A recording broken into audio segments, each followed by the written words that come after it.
Hey guys, welcome back to the channel. This is story about what if Naruto gives up on Kakashi part 1. Before I start, please do support for more amazing content and comments for part 2. Do consider to subscribe my channel and share my video to your friends and check out the description as well. Let's start the video. Sorry I'm late, Iruka-sensei, Naruto grinned. Let's go get ramen now. Before we do, Iruka took a deep breath. He was worried that his favorite student might be picking up some of his new teacher's less reputable habits. I need to tell you something. What? Promptness is a sign of respect, the scarred man began. Showing up late is a sign of contempt. If you show up late, you're telling everyone in the meeting that you don't respect them enough to show up on time. I'm sorry, the blonde looked down at his feet. Our mission went a little long and I couldn't get here on time. I didn't mean to tell you I didn't respect you. Don't worry about it, Iruka ruffled the boy's hair. I figured that it was something like that. It's okay if you have a good reason and you're not late all the time. Okay, Naruto's good mood returned. Now let's go get some ramen. Naruto ate several bowls of ramen and returned to his apartment. After brushing his teeth, he went to bed and tried to go to sleep. Something's wrong, Naruto muttered to himself. I can't get to sleep because something's bothering me. He stared at his darkened ceiling for several minutes before it came to him. Kakashi is always late, and he always gives those lame excuses. Kakashi doesn't respect me. A tear made its way down the boy's cheek. Well, then I won't respect him either. It was a very tired Naruto that arrived at his team's meeting place, and he waited as the meeting time came and went. I'm going home, Naruto announced. I need to get some more sleep. You can't leave, Sakura shrieked. What about Kakashi? You can't just leave, you have to wait until he shows up. Why should I wait for someone I don't respect? Naruto muttered as he began walking away. What? Sakura's eyes widened. That was the last thing she expected to hear from her unwanted teammate. Yo, Kakashi gave a lazy grin. You're late, Sakura shouted. Where's Naruto? Kakashi ignored his pink-haired student and looked around. He left sensei, Sakura tattled. He said that he wasn't going to bother waiting for someone he had no respect for. Oh, the masked man nodded. Then you two do some exercises or something while I go get Naruto. Kakashi frowned as he made his way to the wayward Genin's apartment. Whatever did he mean when he said he didn't respect his teacher? Kakashi, Naruto said as the man landed on his windowsill. Something I can do for you. You didn't show up to the meeting, Naruto. Kakashi smiled. Why? I showed up, Naruto protested. And I waited and you didn't show up, so I left. You should have waited, Naruto. Kakashi's smile widened. 10-minute rule, Naruto shrugged. If you're not there within 10 minutes of the time you gave, then I'll assume that you aren't going to show up. Was there anything else you wanted?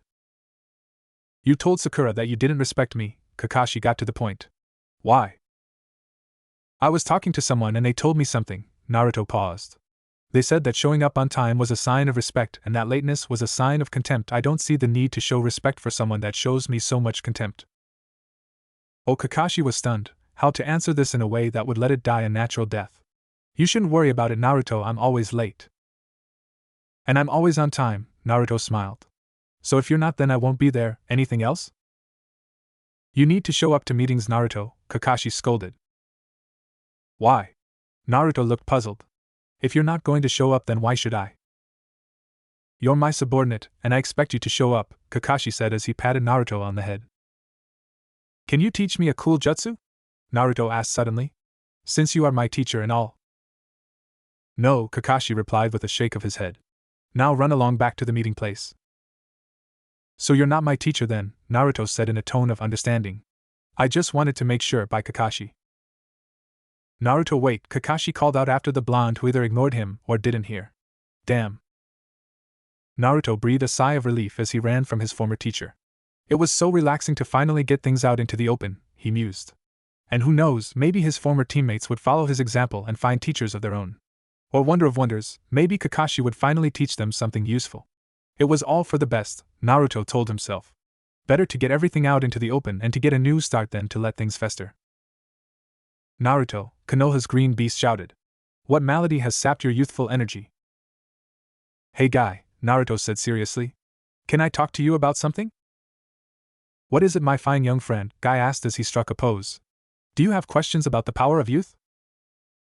I've heard that you're Kakashi's rival, Naruto began. Would you like to try something that he failed at?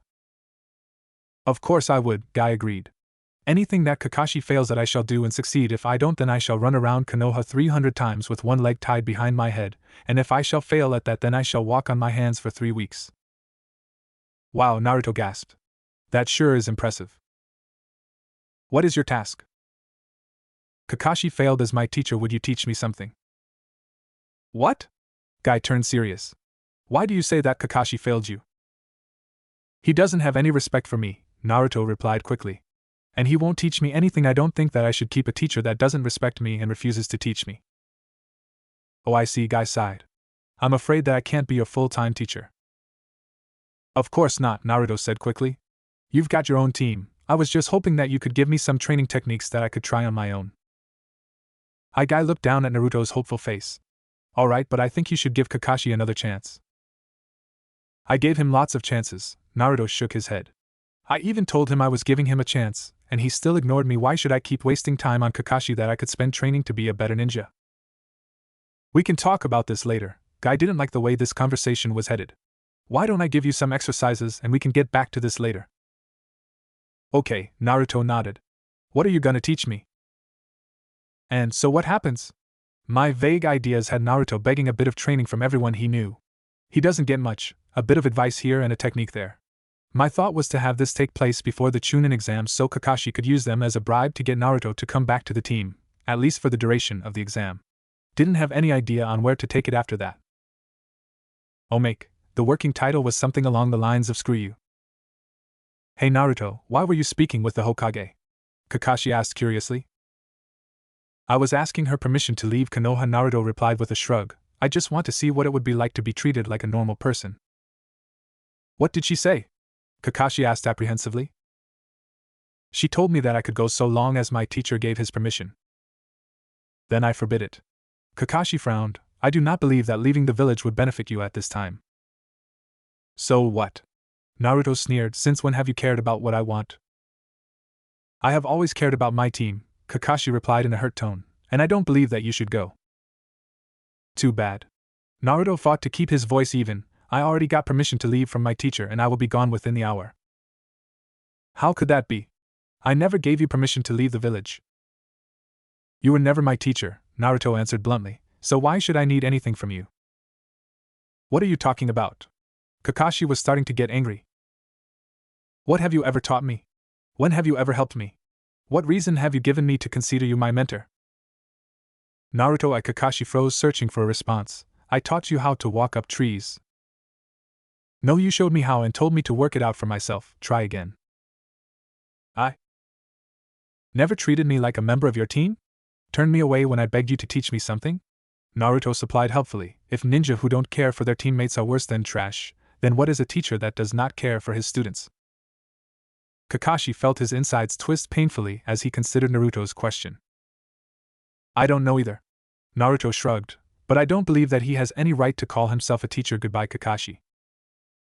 Kakashi watched as the blonde walked out of sight, wishing he could find the words to convince the boy to stay in the village, wishing he could go back and start over. Good afternoon, Umbu of the Leaf. Naruto's voice startled the group. Is there something I can do for you? It's been 18 months since your team was wiped out, the leader said. It's time to come home. Afraid I can't do that, Naruto said cheerfully. Sorry you had to come all this way. Tell the old man that I'll be back after I finish my mission. The Hokage has ordered you to return, the masked Umbu said in an even voice. Not now, Naruto snarled. The happy mask he'd been wearing disappeared. I'm too close. Are you refusing to follow the Hokage's commands? The Umbu asked cautiously. No, Naruto said with forced calm. I'm refusing to abandon a mission without cause. What mission? The Umbu asked curiously. I've taken a C-rank mission to protect this village, Naruto said smugly. And abandoning the mission would be against village law. You can't take missions. The Umbu frowned under his mask. You're just a genin. Wrong, I'm the team leader for Team 3. Naruto's voice took a lecturing tone. According to village law, a team of beginning genin must be led by a jounin. Village law also states that in the event the team leader's death, the next ranking man will take his place with a temporary rank until returning to the village. I haven't returned to the village for over a year, so I'm a jounin team leader and village law states that I am allowed to take missions. I see, the Umbu's voice betrayed nothing. Then I suppose I have no choice but to leave half of my team until the mission is complete, or until they get relived. Nice try, kid, but the Hokage wants you back. Understood. Naruto's face lost its smirk and went blank. Naruto didn't say a word on the long journey back to his home village. Welcome home, Naruto, the Hokage said with a smile. You've been away too long. Not long enough, Naruto growled. I was within weeks of killing him.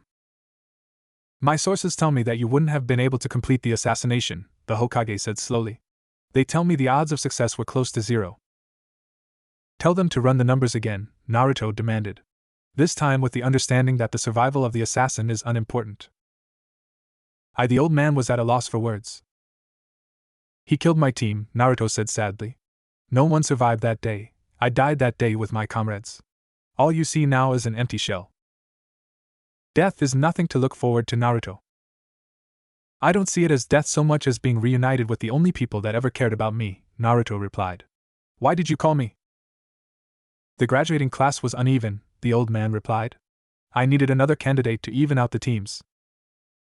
They still at the school? Yes, and if you hurry, you can still get there in time. You've been assigned to Team 7. Understood. Naruto left the old man and made his way to the academy.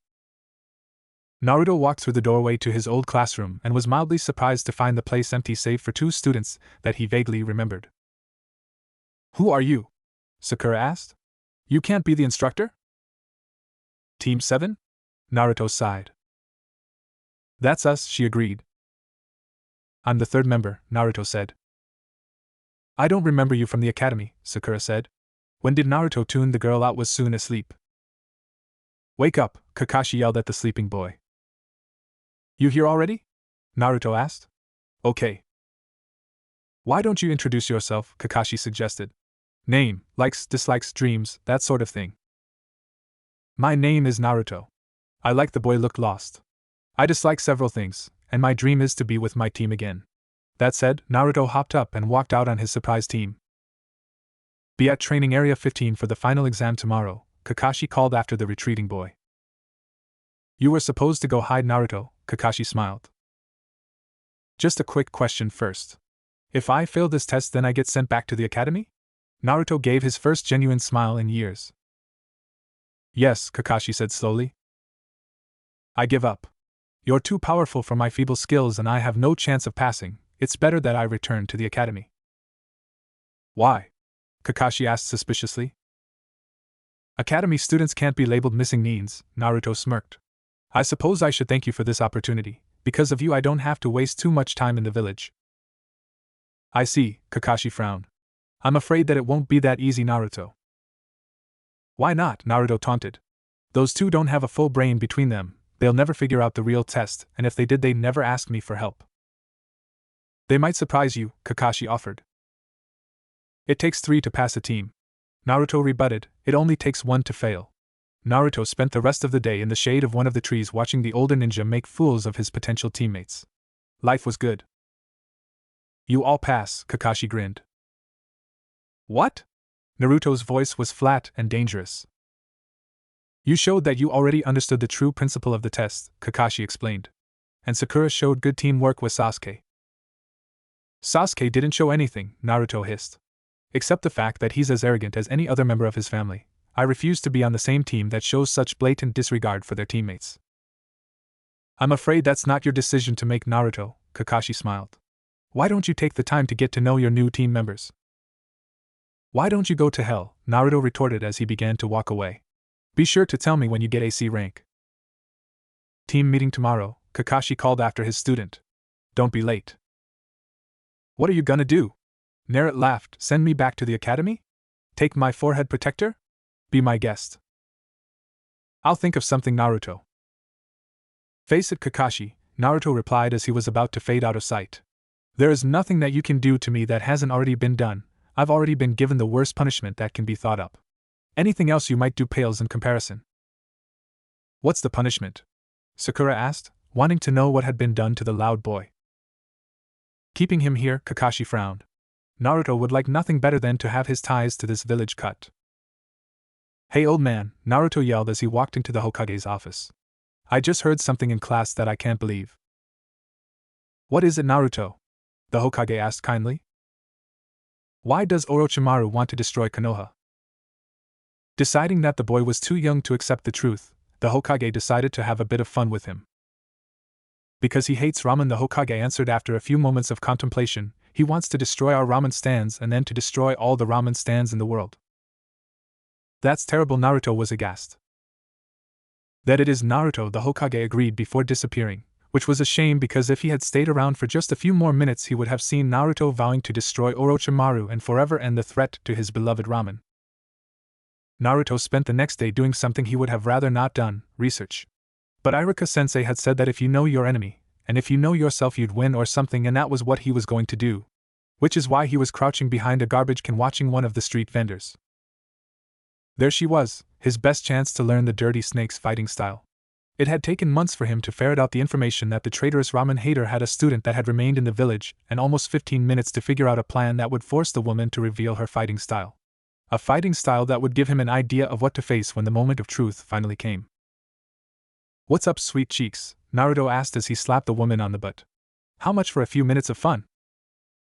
Anko froze when she felt a hand on one of her ass and reflexively drove her elbow back to get the bastard in the gut. Turning in confusion when she hit nothing, she was surprised to find a young boy looking up at her with innocent eyes. Who put you up to that, kid? Anko said with a sweet smile. If you tell me, I'll give you a lollipop. What flavor? Naruto asked suspiciously. This wasn't what he expected, but the old man had said that no plan survives first contact with the enemy, and what the hell, he had always been good at improvisation. A cherry. Okay, Naruto agreed brightly. Him, the one with the stupid mask reading the orange book. Here you go, you little scamp, Anko said as she gave Naruto the candy. Kakashi. Cherry. Naruto smiled in contentment as he watched the woman try to kill the weird man. This is even better than the original plan. I can watch much better if I'm not the one being hit. Not in the face, not in the face. Kakashi managed to get out between girlish screams. Ache, back to the face, back to the face. And so the years passed. What are you doing, kid? Anko asked the little boy that was in the process of fondling her. Looking for the silicone, Naruto replied innocently. Weird masked guy said that you had a lot of it in your chest. He did, huh? Anko said. Kakashi die. Why? Kakashi looked up from his book. That isn't supposed to go there. No. Hey kid, one of the passing jounin whispered to Naruto. Ya guy with a freaky bandana on his head? The name's Ibiki, the man said. Anyway, don't you feel just a little guilty about the way you keep sending Anko to abuse Kakashi for something he didn't do? Why would I feel guilty? Naruto asked with a frown. I like you, kid, Ibiki laughed. Here, take my card. Be sure to look me up after you become a ninja. I might have a job for you. Okay. Nothing like a good sadistic beating to cheer me up, Anko said to herself as she walked back to the brat. Yay, creepy snake lady, Naruto cheered. The name's Anko. Yay, Anko, Naruto corrected himself. Way to beat up evil masked guy. Be straight with me, brat, Anko began with a smile. Kakashi didn't do any of those things you said he did he? Nope, Naruto agreed. You're not mad, are you? Even if he didn't do what you said he did, I'm sure he did something. You just gave me an excuse to bring him to justice. Okay. But I was wondering, why do you keep getting Kakashi in trouble like that? I wanted to see you fight, Naruto replied. So I could see your style. Why? I want to kill Orochimaru, Naruto growled. And I need all the pointers I can get, seeing your fighting style is one of them. When the time comes, Anko began. Why don't we kill him together? Can we do it slow? Of course we can, now give me a hug. Kakashi watched it all from his position on the ground. He really hated that kid. He growled as Anko pulled the boy into a hug. That should be his face pressed into the hot sadistic girls. And passed, till Naruto was ready to take the final test to become a genin. Doing your bell test again? Anko asked when Kakashi finally showed up. Anko? Kakashi stammered. What are you doing here?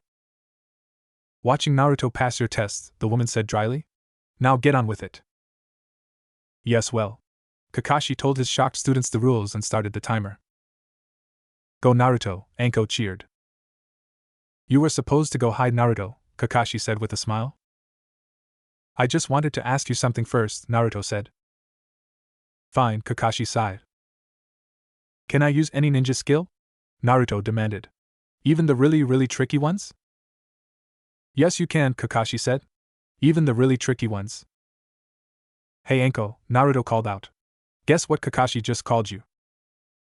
You bastard, Anko screamed as she attacked the surprised Kakashi. Mommy. Naruto watched his friend pummel the poor Jounin for a few minutes before he picked up the small bell that rolled up to his feet. Anko, look! Naruto said joyfully. I got a bell, I pass. Congratulations, Naruto, she said as she dislocated Kakashi's shoulder. Let's go eat dango to celebrate. Ramen. Dango. Ramen. Dango. Ramen. Dango and ramen, they yelled together. I hate that kid, Kakashi whispered to himself as he tried to regain enough strength to move. 5 ramen, old man, Naruto ordered. For each of us. All right, Naruto, Ichiraku agreed cheerfully. He hadn't been at all sure he approved of the boy's relationship with the village's #1 sadistic bitch at first, but after seeing the boy's smile. You know that thing I've been working on? It's ready? Naruto asked eagerly. For the first test anyway, Ichiraku agreed. Yay. What are you babbling about, brat? Anko demanded. Dango ramen, the old man replied as he set 2 bowls on the counter. Tell me what you think. More, Anko growled after her first sip of the broth. Coming right up. So just why do you hate my old teacher so much, kid? Anko asked as she waited for her next bowl to arrive. I learned about some of his plans, Naruto said with a sick look on his face. And I know one could stand aside after hearing what I heard. I'm sorry you had to get exposed to that kid, Anko said sadly. No one should have to. That's why we're going to kill him, Naruto said firmly. Aku Sokazan. Good boy. And before they knew it, Naruto was competing in the Chunin exams. Mongoose summons. Naruto said as he dodged a strike by a giant snake. This means something, oh yeah, Orochimaru. Dodging another strike, Naruto summoned a giant mongoose. Go get him, Riki Tiki Tavi, Naruto cheered. I'm gonna go kill the summoner. The mongoose made short work of the snake and joined its summoner as he ran to kill his sworn enemy. Wahahaha, Orochimaru laughed. The only way you can get power is by coming to me. And before you do, get rid of that pesky gag reflex. Wait, what? Sasuke asked in shock. And be sure to get really flexible, Orochimaru continued. Learn how to put your ankles behind your head. Sasuke was saved from having to answer by the timely arrival of Naruto. Orochimaru, Naruto screamed. For your crimes against ramen, there can only be one sentence: death. Why? Orochimaru stared at the crazy kid charging towards him. Hadn't he sent a snake after that kid? No matter, he'd deal with him right here. Riki, get him. Oh shit, Orochimaru screamed as the giant mongoose attacked. By Sasuke Heim, remember what I said. Creepy, Sasuke whispered to himself as the strange ninja disappeared. It was like facing 100 fangirls. Until finally, sound invaded. No, Naruto whispered as he took in the scene of destruction. No. Naruto's eyes turned red and 9 tails of chakra lit up behind him. Turning away from the destroyed ramen stand, the grief-maddened boy went off in search of his prey. You're trapped in here, sensei, Orochimaru taunted. Nothing can break that barrier. Die. Naruto went through the unbreakable barrier like snot through a Kleenex. You again, the snake Sannin screamed. Why won't you leave me alone? All I want to do is kidnap your friend and eventually steal his body. Destroy your village, and kill the Hokage. Is that too much to ask? I don't care about all that, Naruto said as he ripped out the man's heart. Then why? I'll never let you destroy something as wonderful as ramen. Orochimaru could only think one thing as he died. That thing was, what the hell is this kid talking about? Good job, Naruto, the Hokage gasped. Something told him that this wasn't the right time to tell the boy that it had all been a joke. And more of an outline than a FIC, but good enough to go into my ideas file. We've all seen the Naruto trains hard as a lad storyline. This is my version. Omake, Mistress Hinata. Nothing like a night of heavy drinking to put me in the right frame of mind for council meetings, Hayashi sighed as he walked through his home. Now to get a few hours sleep so that the resulting hangover will ensure that my reputation as a bastard remains intact. His musings were cut short by the sound of a whip cracking and several girlish screams coming from his oldest daughter's room. Hinata's in danger, I've got to save her. He burst through the door to his daughter's room and froze when his mind processed the scene. They dressed in a black leather bodysuit, and holding a black whip was his innocent young daughter. Thank God, Naruto screamed. You've got to save me. Uzumaki, Hayashi greeted the boy tied to his daughter's bed. Let's just pretend that I didn't see anything, the man suggested as he slowly backed out of the room and closed the door. You've been a bad boy, Naruto-kun. Hayashi winced at the whip cracks that followed that statement, none of his business. The third was having a rather uneventful day in his office when a slight shift in the atmosphere alerted him that he was no longer alone. You called us, Hokage. And we came. Mr. and Mrs. Yamada, he said in delight. I was wondering if you'd gotten my summons. Forgive the delay, we weren't anywhere near our usual area of operations. Anything I need to know about? Rumors about the new village, the man said, are rather disturbing. In what way? Recruitment of missing neens for one, the woman said. Hardly surprising, the Hokage mused. Fairly normal for a new village to boost their numbers that way. That may be true, but there's something off about the village, the woman said with a frown. I can't say more than that without more information. Fine, the Hokage agreed. But that wasn't why I called you. You're aware of Uzumaki Naruto? The boy with the seal? Yes, the Hokage said. I have recently come into some rather disturbing information regarding him. Oh? One of his teachers came to me, he continued. Seems that the other instructors are actively sabotaging his development. You wish us to investigate? Yes. Then it shall be done. 3 days later, the Hokage again found himself playing host to unexpected company. Well? It is as you said, Mr. Yamada said. They are doing all in their power to keep him back. Could he pass the exam? Sandame sighed. Possibly, the woman agreed. He's on the low side but could pass with the right examiner. Then it seems long past time for me to observe the graduation, the Hokage mused. Have you considered the other matter we discussed? We will consider teaching a team, Mrs. Yamada said slowly. Provided we get to choose our students. Who do you want? Uzumaki, Matsushika, and Nakamura, Mr. Yamada said firmly. Uzumaki? Might be open-minded enough to work with us, Ms. Yamada explained. Time will tell. Care to tag along? The Hokage asked as he put on his hat. Why not? The group arrived at the academy to the surprise of several Chunin instructors. Hokage, the Chunins in Naruto's class said in shock. What are you doing here? I came to observe this year's exams, the Hokage said evenly. I hear young Naruto is competing this year and I'm hoping to see him pass. Understood, sir, the man said through clenched teeth. I don't think you do, the Hokage said with a smile. I'm hoping to see him pass, but only if he has the ability. I do not want to see him passed if he does not have the ability. Yes, Hokage, the Chunin agreed. I shall see to it. Everything will be above board. Good, time to go see the exam then, I think. I believe that Uzumaki was up next, sir. The Chunin led them into the room. Looks like he's about to start the thrown weapon test, sir. He picks up 10 of each projectile and must make 7 hits out of 10 to proceed. I understand, the Hokage said with a smile. Bit different than it was in my day. Naruto made his throws and it looked like he passed, to the strong displeasure of the examiner. Uzumaki passes this section. Are you sure about that? Mrs. Yamada asked. The one on the edge is a bit iffy, Mr. Yamada agreed. What do you know? Naruto barked. I passed, didn't I? That's what we were discussing, Mr. Yamada replied. Do you know what this test is? It is a test to determine if you have learned enough of the skills here to go into the field. Or if you need more time before you pose out, Mrs. Yamada picked up. Broken down, it's an attempt to weed out candidates that are so unskilled that their very presence would endanger their instructor or teammates. Lives are at stake, Mr. Yamada explained. Yours and those belonging to your team. So the question remains, Mrs. Yamada said calmly. Did you do good enough? Why don't we score it the old way? The Hokage suggested. No chance for ambiguity then, but it's a bit less forgiving than the current method. Up to it, Naruto? I'm up for anything, Naruto agreed.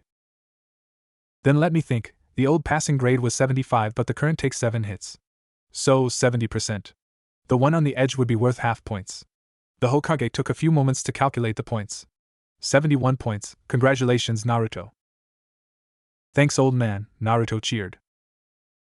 Why don't we calculate the points received in the old method as well as the new? Mrs. Yamada suggested. I'd rather just the old method, Mr. Yamada amended. The new way doesn't seem to be very precise. I'll make a note to talk to the administration about it later, the Hokage agreed. But for now, I'd like to let Naruto decide. Would you rather use the old grading system or the new one we developed after losses cut down our effective strength? No way am I going to take the easy test, Naruto shouted.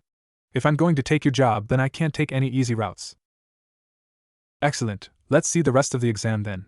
They watched as Naruto completed the rest of the exam, and finally the Hokage turned to his 2 associates. Well? Passed by 2 points, Mr. Yamada said. 3 here, Mrs. Yamada gave her own tally. I'm a bit easier on the subjective stuff. You hear that, Naruto? The Hokage said with a smile. You passed. I knew I could do it, Naruto cheered. Yes, you did, the Hokage agreed. Drop by my office in a few hours. I'd like to see how the other exams play out. A Hokage should always have a good idea on the strengths and weaknesses of the shinobi working under him. I'll remember that, Naruto agreed as he bounced out of the classroom. I've got to get back to class now. Back to class? Iruka made me promise to come back to his class after I was done with my exam, Naruto explained. Later, old man. Well? The Hokage muttered. How would he have done on the current exam? Might have scraped through. Depending on the more subjective stuff. Thank you, the Hokage said softly. Naruto ran down the hall and burst into Iruka's classroom. Guess what? Naruto shouted. Quiet in class, Iruka yelled. Now go take your seat. Yes, Iruka-sensei. You're going to need to know this after you become an active ninja, so pay attention. Yes, Iruka-sensei, Naruto agreed. To the instructor's private amazement, Naruto did listen. The boy watched in fascination as Iruka continued his lecture, shooting the occasional glance of confusion his way. Naruto checked his notes one last time before he left. Iruka had said that he need to know this if he was going to be an active ninja, and Naruto was not going to let the man down. He still wasn't sure how Iruka had known that he'd passed his exam before being told, but he was sure that it would become clear in time. Maybe Iruka just had faith that I'd pass. Naruto muttered to himself as he walked towards the Hokage's tower. No, that can't be it. He just talked about how ninja can't assume anything and how it's okay to make guesses so long as you don't confuse guesses with facts. Naruto was still mulling over the problem when he arrived in the Hokage's office. About time you showed up, a young girl said sullenly. I had to finish at the academy, Naruto retorted. Let's not have any of that, the Hokage said kindly. Naruto, these are your prospective teammates. Harumi Nakamura and Keiko Matsushika. The 2 girls looked over Naruto with unimpressed looks. You are going to be our teammate? Keiko sneered. Are you sure he's up to it, Hokage? Harumi agreed. The 3 of you got the lowest scores on this year's exam, the Hokage said mildly. Were there any other questions? I thought the best student of the year was supposed to teamed up with the worst student, Harumi asked. There are exceptions to every rule, the Hokage said. Why did we get an exception?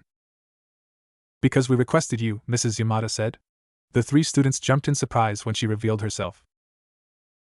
And refused to teach unless we got to pick our own students, Mr. Yamada agreed. Where'd you come from? Naruto shouted. We were always here. We'll teach you in time. For now, come with us. The couple led their students out of the Hokage's office and into one of the empty meeting rooms on the same floor. My name is Kei Yamada and this is my husband Kenji, the woman began. Most instructors give their prospective students some sort of test on the first day to determine whether their team has enough collective potential to bother with. Failures go back to the academy and successes go on to become genin. We aren't going to do that, Kei said. We don't think it's possible to learn enough about you in one simple test. So we're going to do something a bit different, Kenji said. If you're good enough to be our genin, then you're good enough to be Chunin. With that in mind, Kei said, you can be sent back to the academy as unsuitable at any time before we nominate you for your first Chunin exam. Harumi, Kenji began. Your father is a tailor, and your mother is a seamstress. Did they teach you anything of their craft? Enough to maintain my gear, the girl said. I could probably make my own clothes, but they wouldn't look very good. I want you to have them teach you more when you're not doing team activities, Kenji continued. When you feel confident enough, you're going to make your teammates gear. Understand? Yes, sir.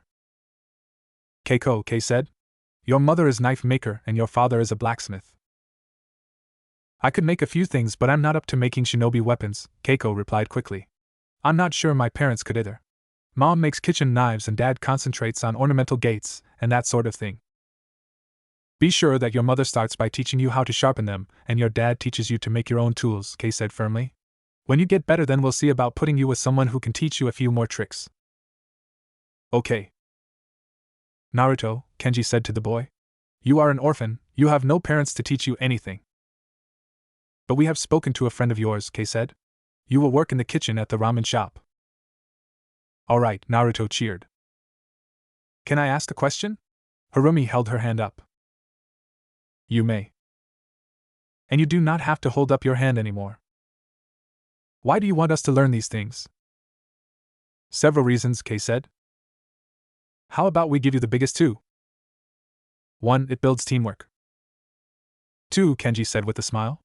It helps with the kind of missions we like to do. Infiltration, Kei said. It helps when you can go in with nothing. You get searched and they find nothing. Because there's nothing to find. But what about Naruto then? Keiko demanded. How is cooking ramen useful for missions? For one, he'll start out as a team cook. Don't underestimate how morale-boosting it is to have real food. I don't think I could eat nothing but ramen, Harumi said with a wrinkled nose. It's good every now and again, but not all the time. He will be learning to cook other things after he becomes competent with ramen, Kenji said evenly. And after he's a well-rounded chef, he'll start working with an apothecary. Might also be a good idea to have him learn a bit from the medic Nins, Kei mused. I don't want to be a medic Nin, Naruto protested. Good, a chance to teach our first lesson as Jonin instructors. You can't always do what you want. Because you must always do what's best for the team, Kei said firmly. The team is everything, it's people you've spent years with. People you may not like, who you may hate. But also who you'd die for. So if you becoming a medic Nin would be best for the team, then you will be a medic Nin. If becoming a garbage man would be the best for your team, then you will be a garbage man. But worry not, Naruto, Kenji said. We don't expect you to become a medic Nin. You don't have the control needed, Kei explained. We just want you to learn a few tricks. You'll understand later. You all will. Naruto's life quickly fell into a routine. They trained from before the sun came up until breakfast. After breakfast, they were expected to spend several hours in team-building exercises, which usually ended up being both disgusting and mildly life-threatening until lunch. More training until dinner, and then work until well after dark.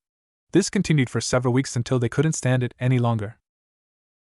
That's it, Naruto screamed. When are we gonna get a mission? Do you know what sort of mission genins are normally assigned? Kei asked mildly. Dog walking, babysitting. Cooking, cleaning, grocery shopping. What? Harumi asked in horror. What kind of missions are those? Most teachers use them as team-building exercises, Kei explained. We prefer our own methods, Kenji agreed. If we're going to humiliate you. Then we're going to humiliate you, Kei said firmly. We don't need a middleman. Now then, what should we do? Time to met the log, Kei said with a smile. Naruto. Yes, Kei-sensei? He asked wearily. Do you see that log sitting over there? She asked sweetly. The one that's about 16 around and 6 feet long? Uh-huh. Could you help Kenji drag it over here? Yes, Kei-sensei, he agreed. Here's how this exercise works, Kei said with a smile. You three take the log with you everywhere. You'll need to keep in step to avoid tripping each other, Kenji said. You'll get used to it after a few days. The three students just shared a look of combined displeasure. After you master this, it may be time for a mission. A real one, not one of those fake dog-walking ones. Or maybe not, it all depends on how fast you pick it up. And how well you work together. How are your students doing? Learning to hate the log, Kei said with a grin. Memories, Kenji agreed. Ready for their first mission outside the gates? The Hokage asked. Depends on the mission. Back up, we're sending another Genin team to clear out a group of bandits. And you want us to be in the area to lend a helping hand if it should be needed. They could do that, Kei said. I'm not sure they're ready to make their first kills. They are just children. This mission shouldn't require that, the Hokage assured the couple. There's always the chance, of course. Of course, they echoed. We'll take it. This sucks, Naruto complained as they made yet another lap around the training field lifting the log from shoulder to shoulder. When are we gonna get a mission? How about now? We got UAC ranked mission. But don't get excited just yet, you may think of this mission as a test. Not like the ones at school. Because we'll give you the answer first. Always good to allow the taker to know the standards first. If you fail it, then we'll know that you've got some time yet before you are ready to get another mission. After all, if you can't pass a test when you know the answer, I don't think we need to continue. What's the mission? Naruto demanded. Rescuing a princess, fighting bandits maybe? Sitting in a restaurant, Kei said. Maybe taking a little walk in the woods. What? Harumi demanded. Are you two nuts? We're going to be back up for another team, Kenji explained. Their task is to eliminate a group of bandits. Ours is to back them up, Kei said. Now here's the tricky part. You pass if they don't know you were there. You fail if you reveal yourselves unnecessarily. Understand? No fighting? Naruto asked in disappointment. Not if everything goes well. You'll find that's the case in most missions. Anyway, we have 1 week to prepare. Harumi, I want you to make a set of civilian clothing for each of your teammates. It should be designed to accommodate a slightly colder and wetter environment than we have here. Keiko, if you feel up to it, then we need you to make a utility knife for everyone. It'll come in handy on the trip and you'll find life much easier with it than you would without it. About 4 inches should do it, Kei mused. Naruto, food and spices for several days. And you won't be cooking nothing but ramen. We happen to know that you can also cook gyoza, fried rice, and a few other dishes. Harumi, Keiko, you two go with him to help him shop. Both to prevent him from buying nothing but ramen, and to prevent the shopkeepers from overcharging him if they try that trick with you there. Understand? Roger. Got it. No ramen? You may bring the things for a couple meals of ramen, but not a steady diet. Okay, Naruto agreed slowly. Some was better than none. And while it wasn't something he wanted to spread around, he did enjoy other foods. Just not nearly as much as he enjoyed what had quickly become his staple. Get to it, Kenji ordered. I'm going to want you to have everything ready the day before the mission so I can look it over. That will be the day after tomorrow. It's always the leader's responsibility to make sure that their subordinates are properly equipped, Kei agreed. Remember that. For now, we're giving you the remainder of the day off to prepare. Don't disappoint us. Come on, Naruto, Harumi said. We'll go shopping first. The two Jounin watched with a grin on their faces as the two girls dragged off their teammate. I almost feel sorry for him. I don't. The three children went into the shop and began to gather things at Naruto's direction. 4 pounds of beef and see if you can find any suet, Naruto said firmly. What do you need that for? Keiko asked in disgust. Kenji-sensei slipped me a book on camp foods the other day, Naruto replied. This was one of them. You're studying? Harumi asked in shock. Good job, Naruto, Keiko said quickly before the boy could take offense. It is my job, a red-faced Naruto said with a pleased grin. How dare they bring that bastard here, the owner grumbled. Unnoticed by her students, Kei dropped behind the angry shopkeeper and began to whisper in his ears. If you try to overcharge my students or treat them in anything other than a professional manner, I'll cut out your tongue. Aye. Kei was gone before her students reached the register, and they stared at the odd man for several seconds. Why do you think he's pale and saying aye? Harumi asked. Better than he usually is, Naruto grumbled. He normally yells and says how lucky I am that he lets me shop here. Free, the man finally gasped. It's all free today. Then you won't mind if we get a few other things? Keiko asked. No, why would I mind? He asked nervously. And Naruto, from now on you get a 20% discount. Okay, Naruto agreed slowly and unsure of the man's sudden change in attitude but unwilling to look a gift horse in the mouth. Thanks. They finished their shopping and carried their supply to Naruto's apartment. How long is it going to take you to get everything together? Harumi asked. A while, Naruto admitted. What if we help? Keiko asked. Less time, Naruto said. Then why don't you show me what to do? Harumi asked. Sooner you get done, the sooner you can help us.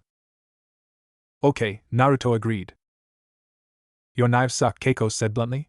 Dull too. I know, Naruto said with a downcast look.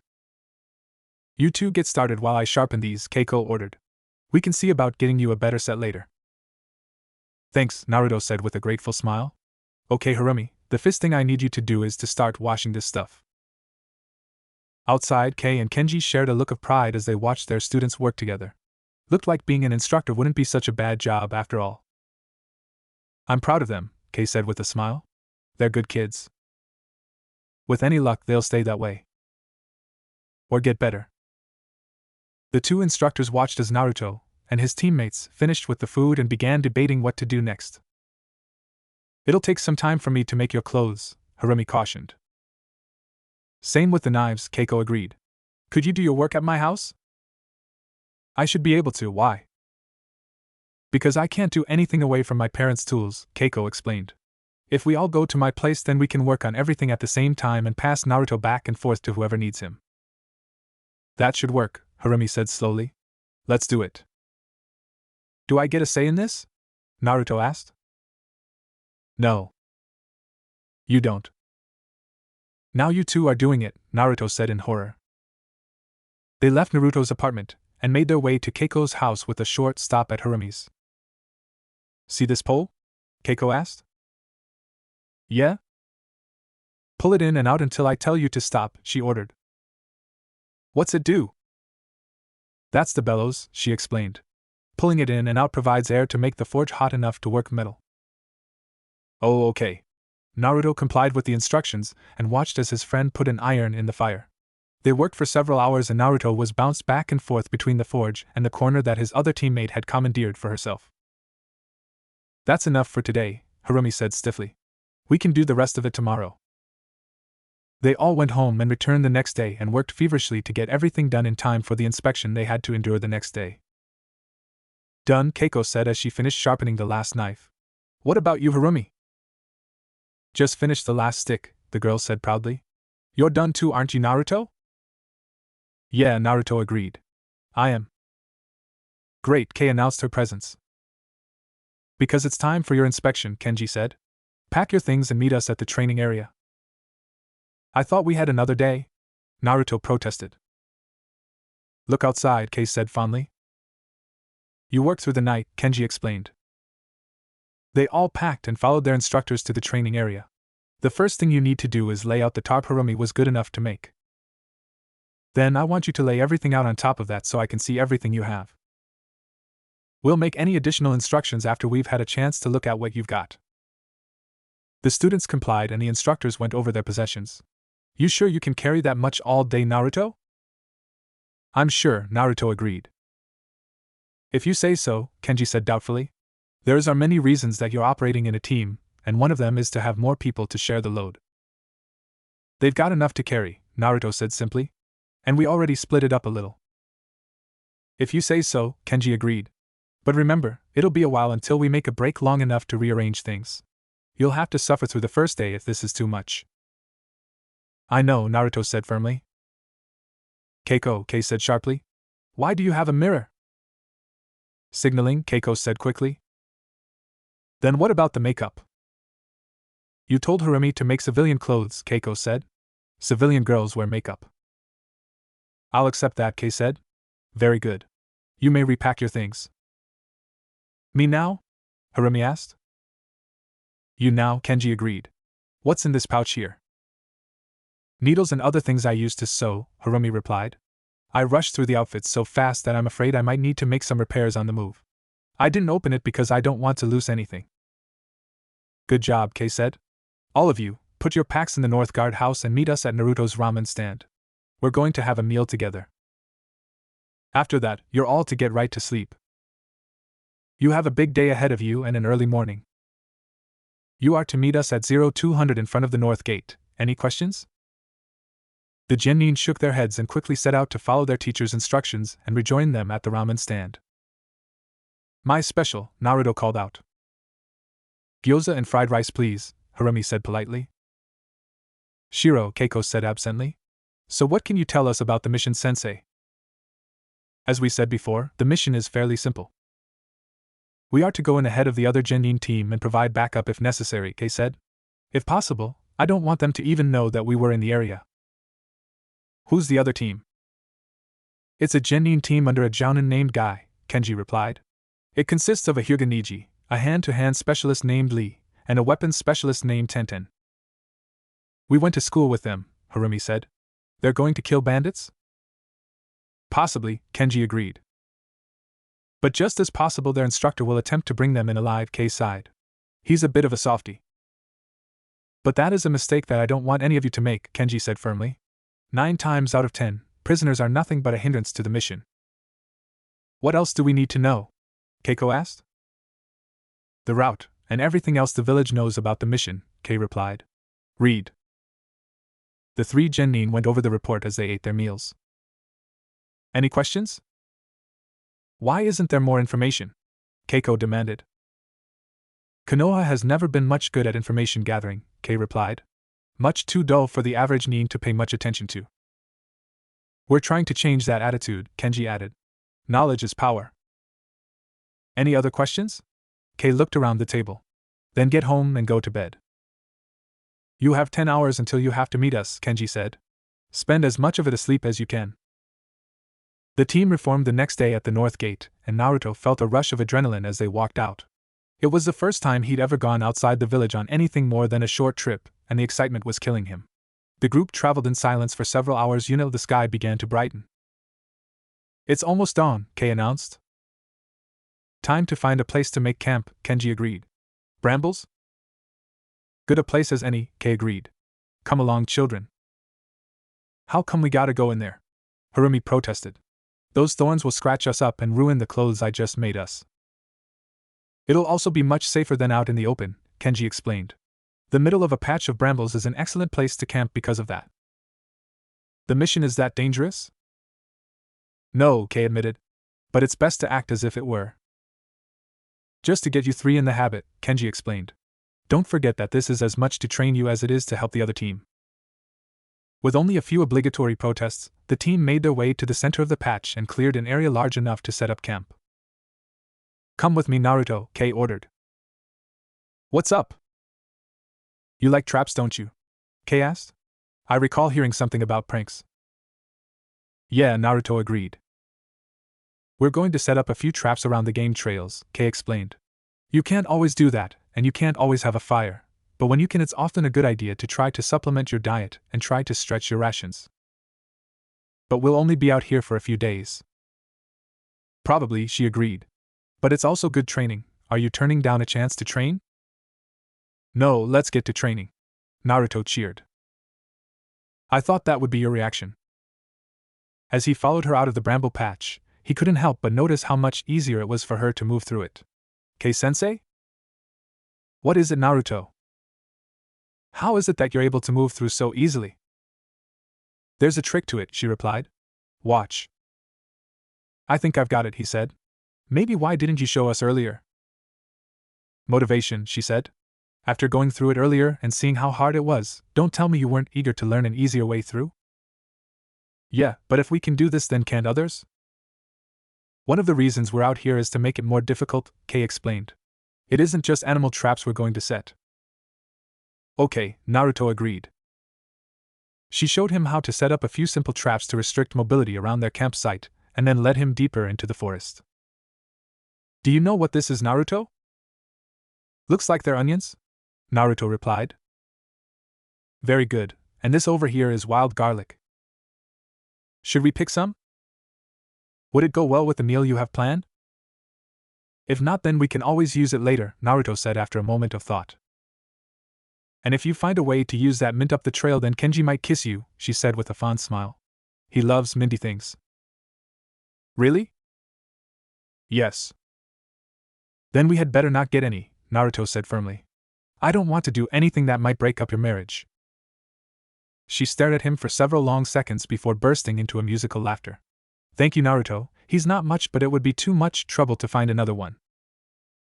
You could always pick some for him yourself, Naruto suggested. And I'll grab some for the girls. Very good idea, Naruto, thank you. They set several deadfalls and snares on the game trails, but Kei was skeptical about what they might produce. 1 in 4 was the best we could hope for, she said, putting a damper on Naruto's enthusiasm. And I doubt we'll see that until you get a bit better. Right now I'd be happy to see 1 in 10. But that's only 2 successes? That's right, she said with a shrug. Let's get back, I'm hungry and you're the cook. The sooner we get back. The sooner we eat, Naruto said. Let's go. The two of them cautiously made their way back through the traps and the brambles to find a rather impatient team waiting for them. Took you long enough, Harumi grumbled. We're hungry. And I have our cook, Kei said with a smile. Get to it, Naruto.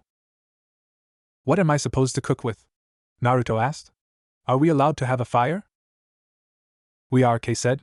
Kenji? Watch carefully, Naruto, Kenji said. And I'll show you how to make a fire.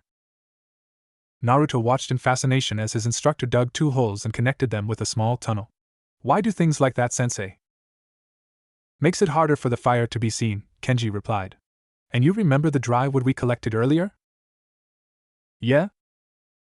Less smoke that way, and with any luck the tree branches will disperse anything else. Oh, how do I cook on that? Few ways. We can set up a tripod and lower a pot. Or we can set the pot right on the coals, or we can put a couple pieces of green wood across the hole and set a pan on them. I understand. Think you can handle it? I think so, Naruto agreed. And don't really have a name for this, but I do plan on finishing it at some point, got several ideas for it anyway. And for those that were wondering, yes, a slight variation of this was going to be the backstory to Not a Very Happy Idea. Omake, the Razafukura. HHHHHH, Naruto screamed. The battle with Neji had pushed him to his limits, and just when all seemed lost, something happened. It can't be, Orochimaru muttered in awe. The Razafukura. Naruto continued to scream. A pressure began building behind his eyes. Not knowing what else to do, he blinked. The Crowd gasped as a beam of light shot out of his eyes and removed the head of the disguised Orochimaru. What's happening? Naruto asked as he looked around, consequently killing dozens of people, but they were all extras and Soundines, so no one cared. Naruto, Sarutobi said softly from his hiding place behind a well-placed mirror. Could you close your eyes and think about not incinerating everyone? Why? Naruto instinctively turned towards the sound of the old man's voice and killed a family of 5. Humor me. And every frigging FIC has an I bloodline, and many of them copy one of the existing I bloodlines. Why? There are better bloodlines that can be thought of that don't involve eyes. Like, I don't know, a bloodline that allows someone to be perfectly quiet. Not even a heartbeat or a breath to give them away. A bloodline that keeps a person from feeling extreme heat or cold. A bloodline that lets a person derive nutrients from anything. Dirt, grass, corpses, you name it. A bloodline that gives a person the ability to emit noxious fumes from an unnamed part of their body. Oh yeah, Razafukura is 2 words, Razafukuru. Not sure if I got the spelling on the first one right. Fairly sure I got the second right. Bit of a private joke. Omake, creepy. Excellent report, Kabuto, Orochimaru hissed. I want you to return to Konoha and continue watching The Last Uchiha. No problem, Chief, Kabuto agreed. And one more thing. What? Get me a few pictures of Sasuke with his shirt off, Orochimaru said with a smile. With all of his clothing off if you have the chance. You want me, Kabuto began, to take picture of him naked? I need to get an idea of how developed his muscles are if I'm to develop a training program for him after we capture him. Okay, Kabuto agreed. Maybe it was a bad idea to betray the Leaf Village after all. 2 weeks later. And that's everything I've been able to learn about their last mission, Kabuto finished. Did you get the pictures? Orochimaru asked eagerly. I did, Kabuto agreed. Why don't you sit on my lap while I look through them? Orochimaru suggested. You're the boss, I guess, Kabuto said reluctantly. So tell me, Orochimaru began as he flipped through the pictures. Do you like gladiator movies? Yup, definitely a mistake. And that's why you're worthless, Sasuke finished with a smirk. Even Kakashi agrees. What makes you say that? Naruto asked mildly. The fact that he doesn't take you out to train, Sasuke boasted. While he has one-on-one training with me all the time. Tell me, Sasuke. Naruto made a few quick seals behind his back. Have you taken a close look at the cover of Kakashi's book? What do you mean? Sasuke demanded. What about his perverted book? Just look at the cover, Naruto suggested.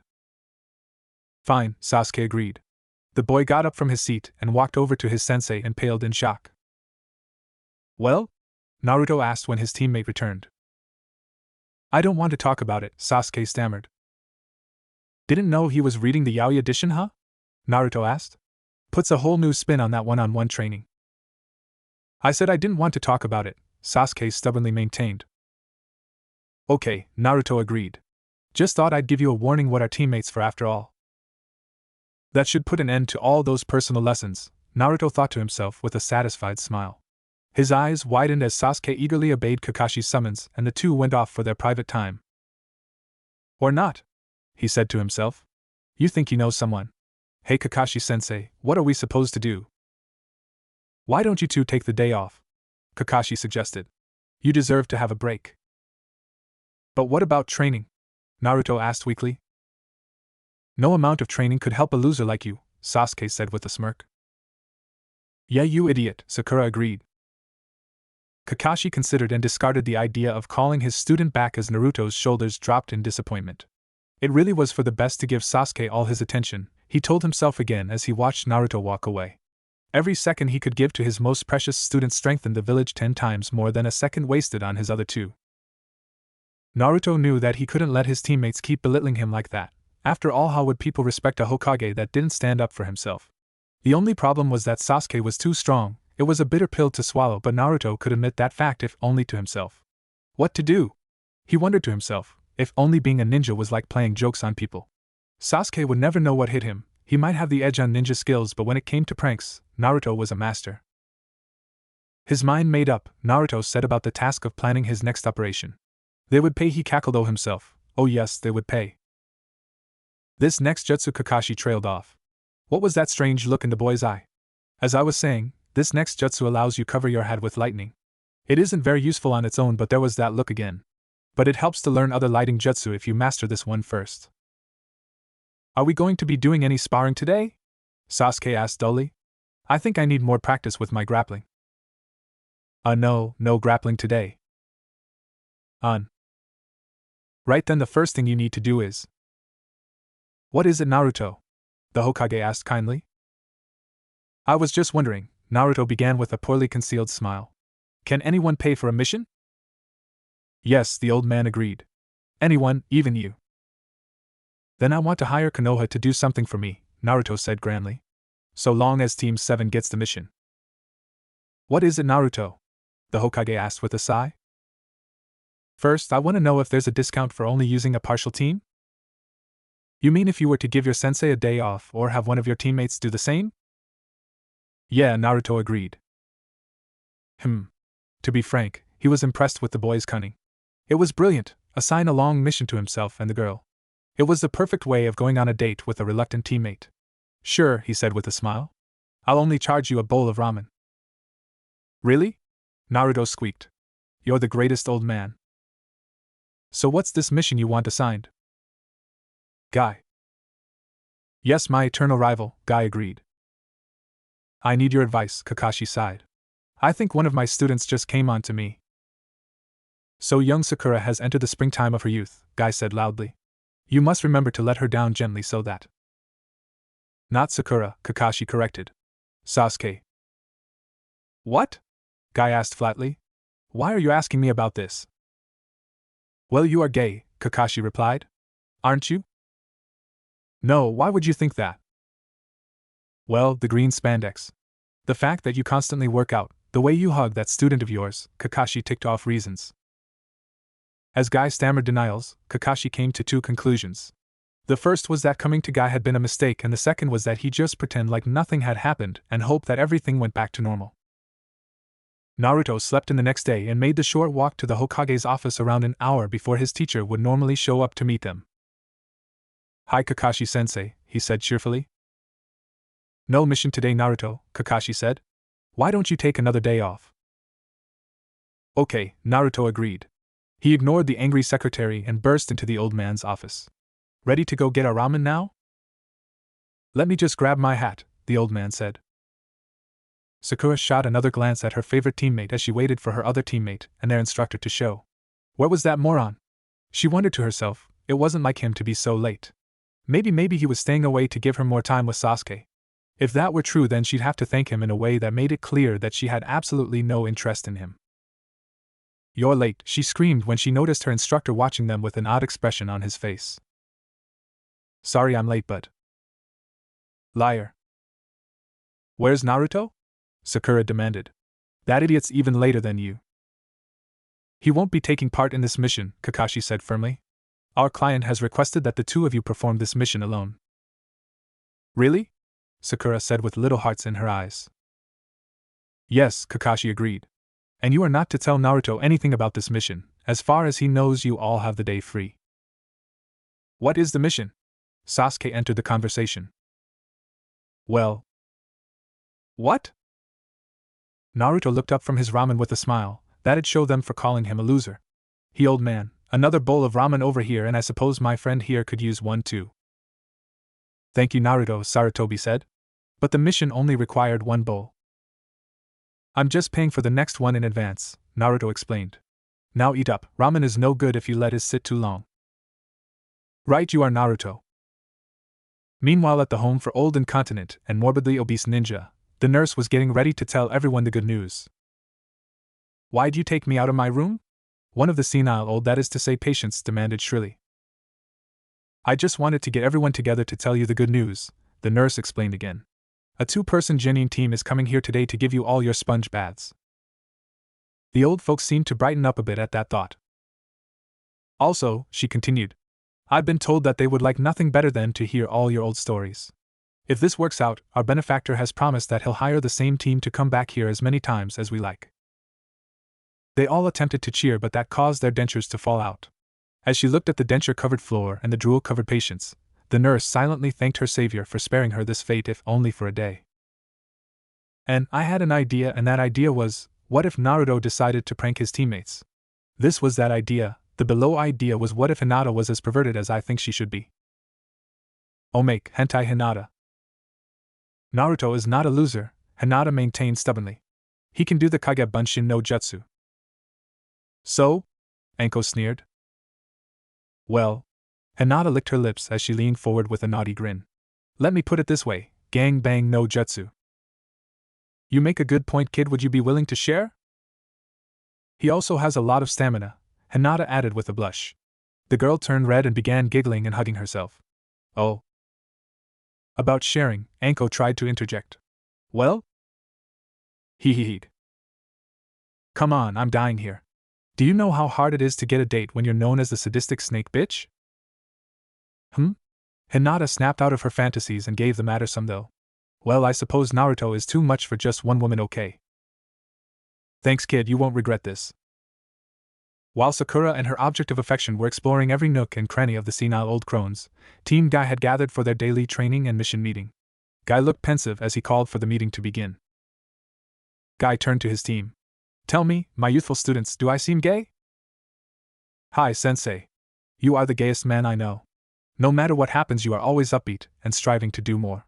You are the picture of youthful passion," Lee shouted, beaming. Guy shook his head. "I mean in the manner of a male that seeks other males for close companionship rather than women." Niji froze and did his best to fade into the background. "It is not my fate to get involved in this discussion. Fate don't fail me now." Tenten shrugged. "I think the spandex and eyebrows are seen as a bit of a turnoff, plus we never see you flirting with women." Guy scratched his chin thoughtfully. "The spandex and eyebrows are a turnoff. It's why I wear them. I'd never have the time to train if I couldn't repel women while at work. I've never found the need to flirt. I simply walk into a bar and say my pickup line if I desire female companionship. Really, Guy-sensei? Lee asked hopefully. What, you only have one pickup line? Tenten stared incredulously.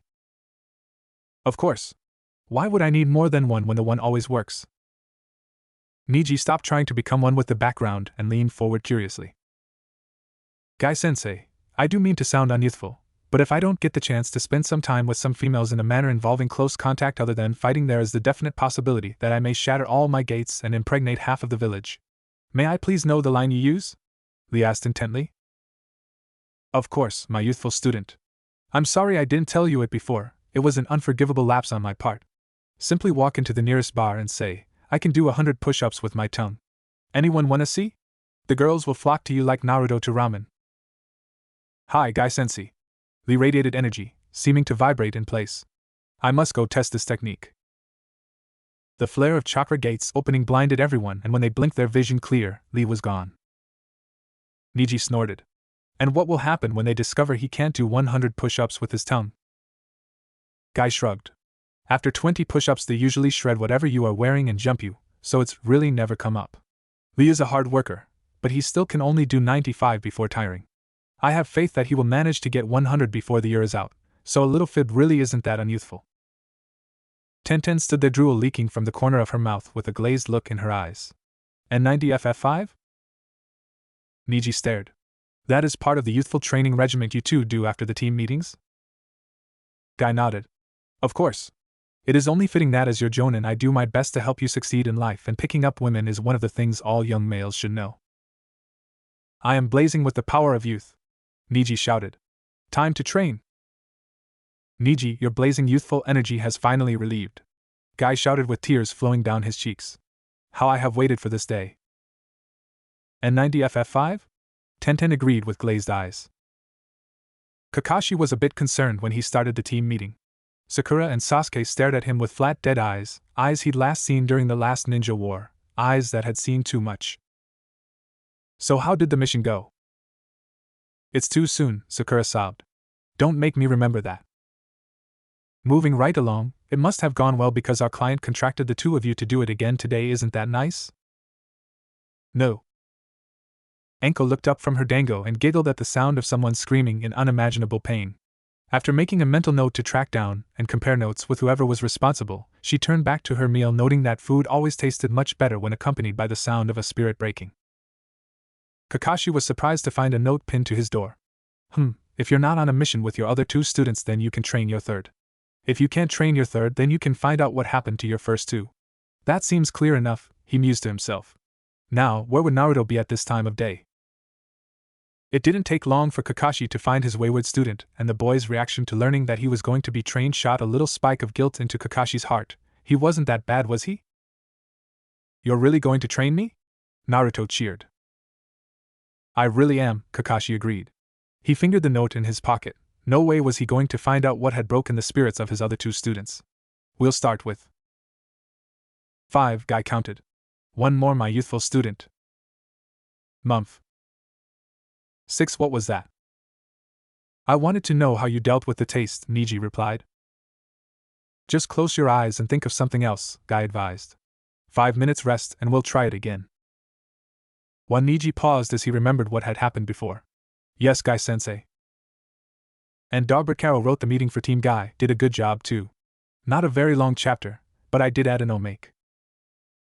Omake, a different Hinata. Unnoticed, Hinata's hands formed several seals as Niji ordered her to surrender. I can't beat you in a fair fight, brother, Hinata admitted nervously. You're giving up then? And no, Hinata stammered. I cheated. I had one of my teammates use one of his insects to poison you before the match. Please give up before the damage is permanent. No one could doubt the sincerity of Hinata's last statement. Byaku-erk. Niji tasted bile. Please, Hinata begged. Give up, you don't have much time left. Byakugan. Niji took a menacing step towards his cousin. Here, Hinata sobbed. A small glass vial appeared in her hand. Take it, I don't care about the fight, I just don't want you to get hurt. Niji snatched the vial out of her hand and closed his eyes as a dizzy spell hit. Popping off the cork with his hand, he downed the contents. You are within the field of my. Hinata smiled as her cousin toppled to the ground. Based on the dose, I'd say that he'll wake up in a day or two. You know it's against the rules for your teammates to interfere, right? Hate asked with a cough. Genjutsu, Hinata explained. And I didn't start it until after the match had begun. Nice work, kid. Excuse me, Sasuke said dully as he walked into the Turkish bath. But do you have a bulletin board that I can post a message on? Sure, the man behind the counter agreed. But I don't think this is your kind of place, Uchiha-sama. Why not? Sasuke demanded. And my name is not Uchiha, it is Sakura. Sakura? Yes, Sasuke agreed. Sakura, I have pink hair and nothing to do with Sasuke Uchiha, understand? Sure, the man agreed. Whatever you say, kid.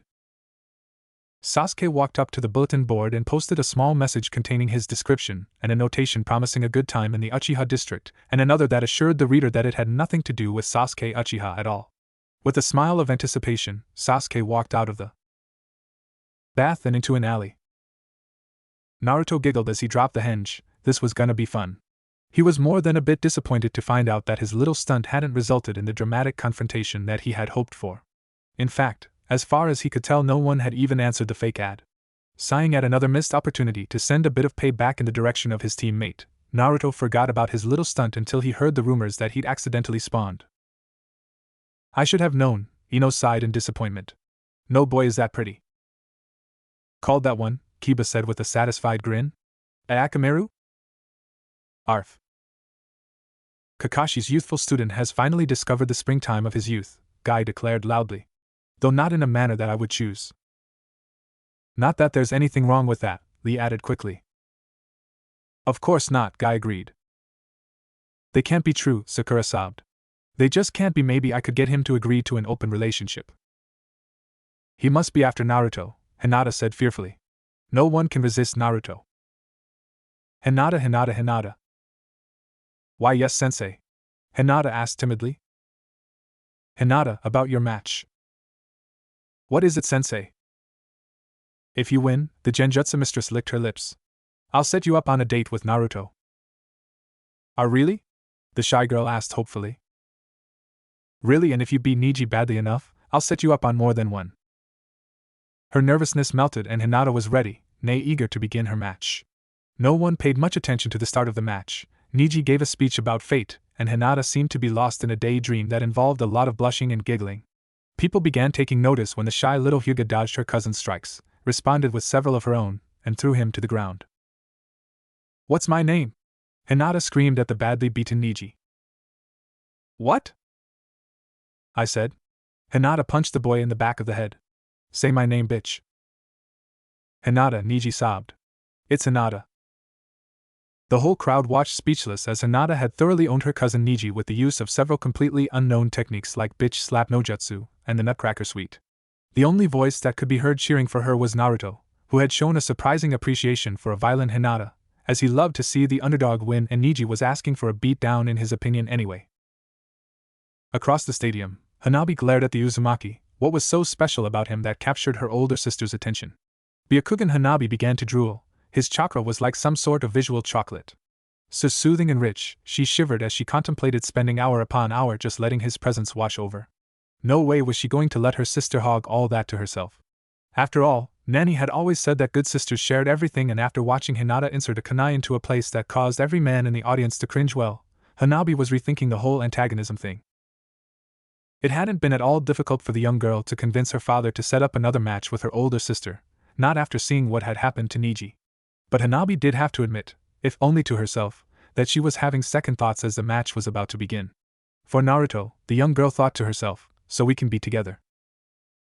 Hayashi sighed as he watched his two daughters square off. Even after seeing it, he wasn't sure how his oldest daughter had managed to defeat her cousin. However she managed, it didn't seem like she was going to do it again. Big sister? Hanabi began. You know how Naruto is too much for one woman? What are you saying? Hinata growled. Automatically, Hinata's hands prepared to unleash her most devastating technique. Hanabi gulped as her sister prepared to deal out the dreaded bitch slap no jutsu. Nanny always said that good sisters shared everything, she added hopefully. Hinata's eyes narrowed in thought. Damn it, why did Naruto have to be so damned irresistible? Then she began to drool as she thought just what a combination of Kage Bunshin no Jutsu and massive amounts of stamina could do to a girl. Come with me, sister, Hinata commanded. I have something special to share with you. Hinata led her sister to the hide she'd constructed in the false ceiling over Naruto's bed one magical summer, and Hanabi gazed down in wonder at the sleeping boy. It's even better when he's asleep, Hanabi purred. It's because he's not trying to control his chakra, Hinata explained. It just sort of runs wild. I love you, Hinata, Hanabi said tearfully, moved beyond words that her older sister had chosen to share something like this with her. And I love you too, Hanabi, Hinata replied. Happy that she and her sister were finally getting along, who'd have thought that all it would take was a shared hobby? The days passed until finally, Hinata was on the date that her teacher had promised her. It was everything she dreamed it would be. First Naruto had taken her to get ramen and loudly talked about himself, and how he'd become Hokage, and then they'd wandered around town as Naruto proclaimed to the world how awesome he was. It was every girl's dream come true until… Hey Naruto, Sakura growled. Where have you been? And Naruto, Hinata began shyly. I need to have a private word with Sakura for a few minutes and maybe you could get us all some drinks. Okay Hinata, Naruto shouted. I'll be right back. Thank you Naruto, Hinata stammered at the boys retreating back. Really, Sakura said in confusion. I don't understand what you see in him. Hinata turned and the expression on her face caused Sakura to take a couple hesitant steps back. Suddenly the world blurred and Sakura found herself at what appeared to be the bottom of a well with Hinata looking down at her from above. Naruto scratched his chin in confusion as he inspected the array of beverages on sale, wondering which one Hinata would like. Kurenai had taken several hours to impress onto him just how he was supposed to have on the date she'd arranged for him, but for some reason she had neglected to mention what he should get if he was sent to buy drinks. Shrugging in confusion, Naruto grabbed an assortment of bottles and carried them to the counter. It puts the lotion on its skin or else it gets the hose again. I'm sorry I interrupted your date with Naruto, Sakura sobbed. Can I go home now? It does what it's told, Hinata hissed. Anko grinned sadistically as she watched. Hinata had learned genjutsu from Kurenai, but Anko was the one who taught her how to make it effective, and she was proud of her pupil. Sakura almost broke into tears when the rock walls of the well dissolved, and she once again found herself standing on a street corner with Hinata. Listen here, bitch, Hinata hissed. Naruto is mine.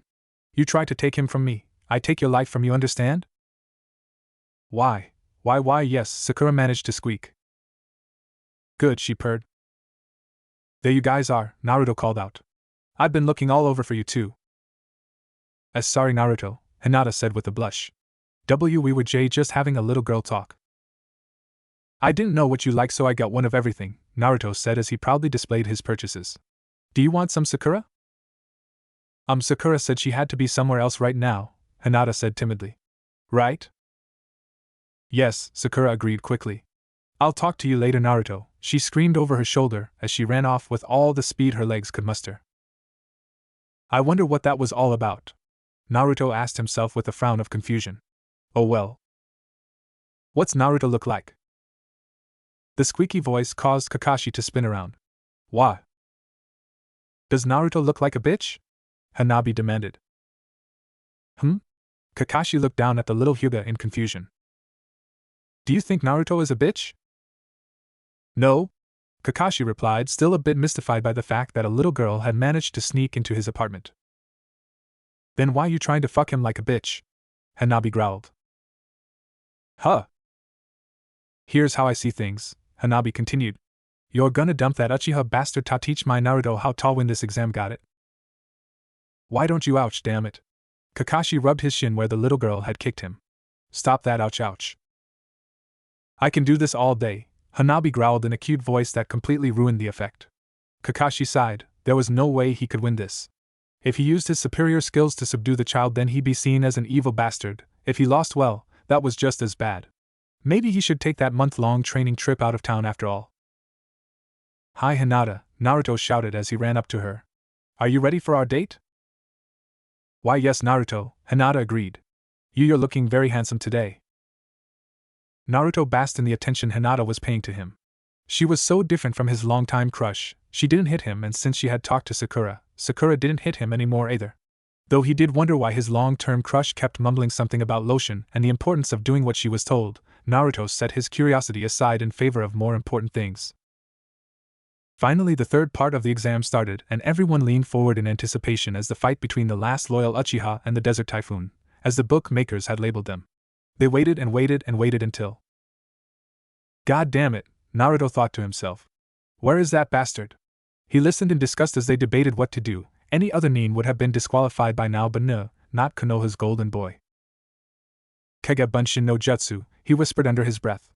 Not on his watch. Sasuke would be treated the same as everyone else if Naruto had anything to say about it. I quit. Every eye turned to stare at the last Uchiha who had just walked in with his teacher. He's too strong for me. It's okay, Sasuke, Kakashi consoled his student. You want to go watch a gladiator movie in my apartment? But I wanted to hear about your time in a Turkish prison again, Sasuke pleaded. Why don't we do both? Kakashi suggested with thumbs up and a grin that rivaled guys. Okay, Sasuke agreed, and the two of them walked out of the arena, leaving a shocked audience behind. Take that bastard, Naruto giggled to himself. He couldn't wait to see the look on Sasuke's face when he found out that he'd been disqualified. They'd probably still let the bastard in, but it would still be a memory that Naruto would treasure to his grave. It really wasn't me, Sasuke protested after he'd finally arrived. I just got here. Second thoughts about dropping out, huh? Well, too bad, you did it, and you have to live with the consequences. It must have been an illusion, Sasuke whined. Listen to me, I just got here. It's true, Kakashi agreed. An illusion, him? Well then, why don't you introduce me to this person who can do illusions good enough to fool several Kage-level ninja? Thought so, the examiner replied. It was a shinobi exam after all. Such a feat would almost guarantee a promotion to whomever pulled it off. I saw nothing out of sorts, the head of the Hyuga family volunteered, causing his daughter's frowns to turn into smiles. Getting to put one over on the upstart Uchihas and look like a hero to his daughters, damn, I'm good. The man thought to himself as he watched the protesting boy leave the stadium. So the Hyuga girls like your youthful student? Guy shouted. Yeah, Kakashi agreed. He's like candy to them. And bother me not with holes in the plot, I had to add that little rhyme. Thanks go to Dogbert Carroll for a bit of the above. Oh, make by Dogbert Carroll. Kabuto helped a severely beaten Orochimaru escape the village. Are you okay, master? What happened to you? The snake Sannin tried to come up with a convincing excuse for his condition. The third sealed my arms. Like it's possible to seal part of a person, but I hope he buys it, letting people know I was owned by a genin would ruin my reputation. Flashback no jutsu. You can make out with Sasuke all you want, give him hickeys whatever, but you touched my property. You fondled my Naruto's stomach, and for that you will pay.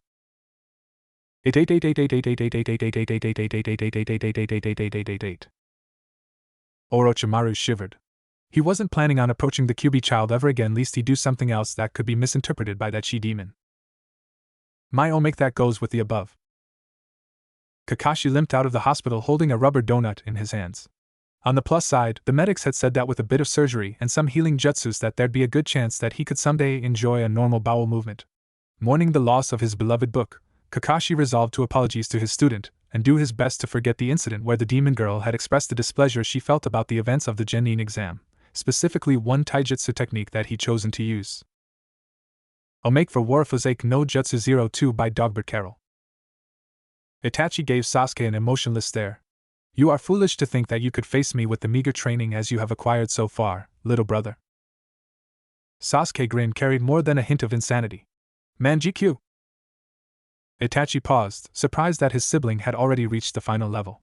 So you used the mental stress of killing your best friend to achieve the Manjikyu Sharingan. Maybe I was wrong, maybe you aren't as soft as I thought. Unlike Itachi's pupils, that had a simple shuriken design, Sasuke's pupils were an obscenely bright pink and sported a slowly rotating pinwheel. Sasuke's laugh was without humor. No, brother, killing wasn't needed at all.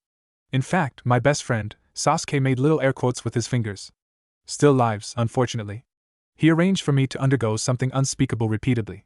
It's not the killing that activates the final level, it's mental stress, and Naruto proved to me that there are things far worse than death. Itachi began to sweat. What situation could be so horrific as to equal the stress of killing your closest companion? But Sasuke hadn't finished speaking just yet. And then my other teammate took advantage of my weakened state and showed me things that would make demons cringe. I no longer fear dying or even hell itself. At this point, it would be a vacation from what my life has become. Tsukuyami. Itachi caught Sasuke's gaze and subjected him to 72 hours of the most horrific torture imaginable, by him anyway. Sasuke chuckled. That's what you consider torture? I almost pity you. I had spent weeks undergoing unspeakable things thanks to Naruto, and I actually am thankful for that, because if he hadn't put me through all that, I never would have survived what my teammate showed me with my sanity intact. Itachi turned as Sasuke slowly circled him, his manic grin even more insane than it had been. Sakura Tsukuyami. Sasuke subjected his brother to what he himself had been through. Seconds later it was over. Itachi curled up in a fetal position and muttered to himself over and over, "Pink, too pink, unhealthy pink, not possible." He would never recover. Anko growled in frustration as she got turned down yet again. First she can't get a date because of who her master is, and then, after she's finally out from under his thumb, she can't get a date because of who he was. Dirty traitor, yet another thing he'd done to ruin her life. I mean, the seal was one thing, but keeping me from getting laid? He'll pay for this, she thought grimly. You'd think guys would be interested in a girl who had a technique to deep-throat a katana, or one that would make her tongue 6 inches long and prehensile. But no, they were all blinded by the thought of who her teacher was. You'd think it would be easy to lose her cherry in a village full of horny bastards. Life just wasn't fair. Only way you'll get a boyfriend is if you grow one in a box or something, one of the duller girls said cruelly. Anko thought to herself. Raise my own boyfriend, find one young enough not to have any bad habits and train him until he's old enough, but who? You'll never get me, suckers, Naruto shouted over his shoulder as he did his best to escape his latest victims. Bwahaha. That's it, Anko said happily. No one cares about the Jinchuriki, he's starved for attention, so he'll latch on to the first person who shows him any affection, and if he's got that much stamina now, heh. Sometime later. 10, 11, 12, keep trying. Anko smirked. Naruto had managed to pick up the technique to lengthen his tongue fairly easily, and he currently had it wrapped around a chin-up bar. You're not coming down until you do 15 tongue pull-ups, Anko said firmly. Now get up there, Gaki, only 3 more. Anko shivered as she thought about how much fun they were going to have together in a few years. Do it and I'll teach you something cool. Ellie? Naruto mumbled, as he hadn't quite mastered speaking clearly while doing the jutsu yet. Yep. I know a jutsu that speeds up your reflexes, by using chakra to stimulate your nerves, and as a nice little side effect it makes your recovery time almost instantaneous, as long as you have the chakra to power it. She drooled a little as she considered the fact that, unlike most jonin, he actually had the reserves to use it. Elsewhere. Sarutobi wasn't quite sure how to react to the more than slightly unbalanced girl's plans for the QB container. While it was true that the girl's intentions were mostly benign, he couldn't help but feel a surge of jealousy every time he thought of Naruto's situation. The Hokage growled as he watched the busted girl train the village pariah. No boy should be that lucky. Life quickly fell into a routine for the odd couple. Anko spent nearly every available free moment with Naruto in order to train him in the ways of the ninja, well, some of the ways of the ninja anyway. Anko? What is it, Naruto? Will you ever teach me that jutsu that lets you swallow a sword? No, and I don't want you to ever think about learning again, Anko said harshly. Damn it, the little brat was gonna be her boyfriend, and she wasn't going to all this trouble just so her old teacher could get the brat for himself. Understand? Yes, he agreed. No, he thought glumly. Anko sighed as she saw that not only didn't he understand, but he was also disappointed. It's the kind of thing Sasuke would learn, and no male that learns that jutsu should be trusted. She told him, knowing just what buttons to push. Really? He looked at her thoughtfully. You want to be Hokage, right? Well, the bastard Orochimaru learned that jutsu and was passed over for Hokage, despite being the snake's Sannin. They decided that the yellow flash was much more manly than he was and made him Hokage. Determination blazed in Naruto's eyes. I swear, I will become the manliest man in all the village. That the spirit? What makes a man the manliest? Naruto thought to himself, before deciding he'd have to do a little research on the subject. Later, at the hot springs. Naruto leaned back in the water and relaxed. His newly invented sexy jutsu seemed to have done the trick. The girls were talking about how manly their men were and giggling, and even though they talked about a lot of different things being manly, there was one thing they all seemed to agree was manly. I wonder if that jutsu can be used in other ways. After some training. Anko, look, Naruto called out. He proudly held up a hand with 15-inch fingers, thinking about what the girls had said about big hands being manly. You figured out a way to adapt the tongue extending technique for other appendages? Anko asked. She was impressed, and then a thought hit her. Naruto. Yeah? Be sure to practice making all of your appendages longer and thicker, she ordered. All of them? Anything that dangles off your body, she agreed. Understand? Yes, he replied. No, he thought. Naruto was beginning to accept the fact that he'd never understand girls, a truth most men didn't learn till their early 30s. Wait, didn't the girls talk about dangly bits being big as a manly thing? But you had to know how to use it, and be able to. Naruto's thoughts trailed off as he went in search of a board and some 6-inch spikes. Training Ground 36, later that evening. And always remember that training is itself the goal. To be a man, one must train to the utmost and never stop. Man's indomitable spirit is what you must strive for, Guy said stoically and smiled at his young apprentice, both dressed in traditional AGI. Yes, sensei. Training is its own reward, Lee affirmed. The two stopped as they heard a loud thunk and some young boy cussing like Anko when faced with a dango shortage. Curiously, they stepped around a tree and saw Naruto training. Naruto reached down and picked up his latest success in the lengthening jutsu and slammed it hard against a spike, driving it a third of the way through a 2x4, before pausing and cursing loudly enough to turn the air around him blue and then starting the whole cycle over again. The two-leaf Nin slowly backed behind the tree again. That guy stuttered. That youth, Lee said in wonder.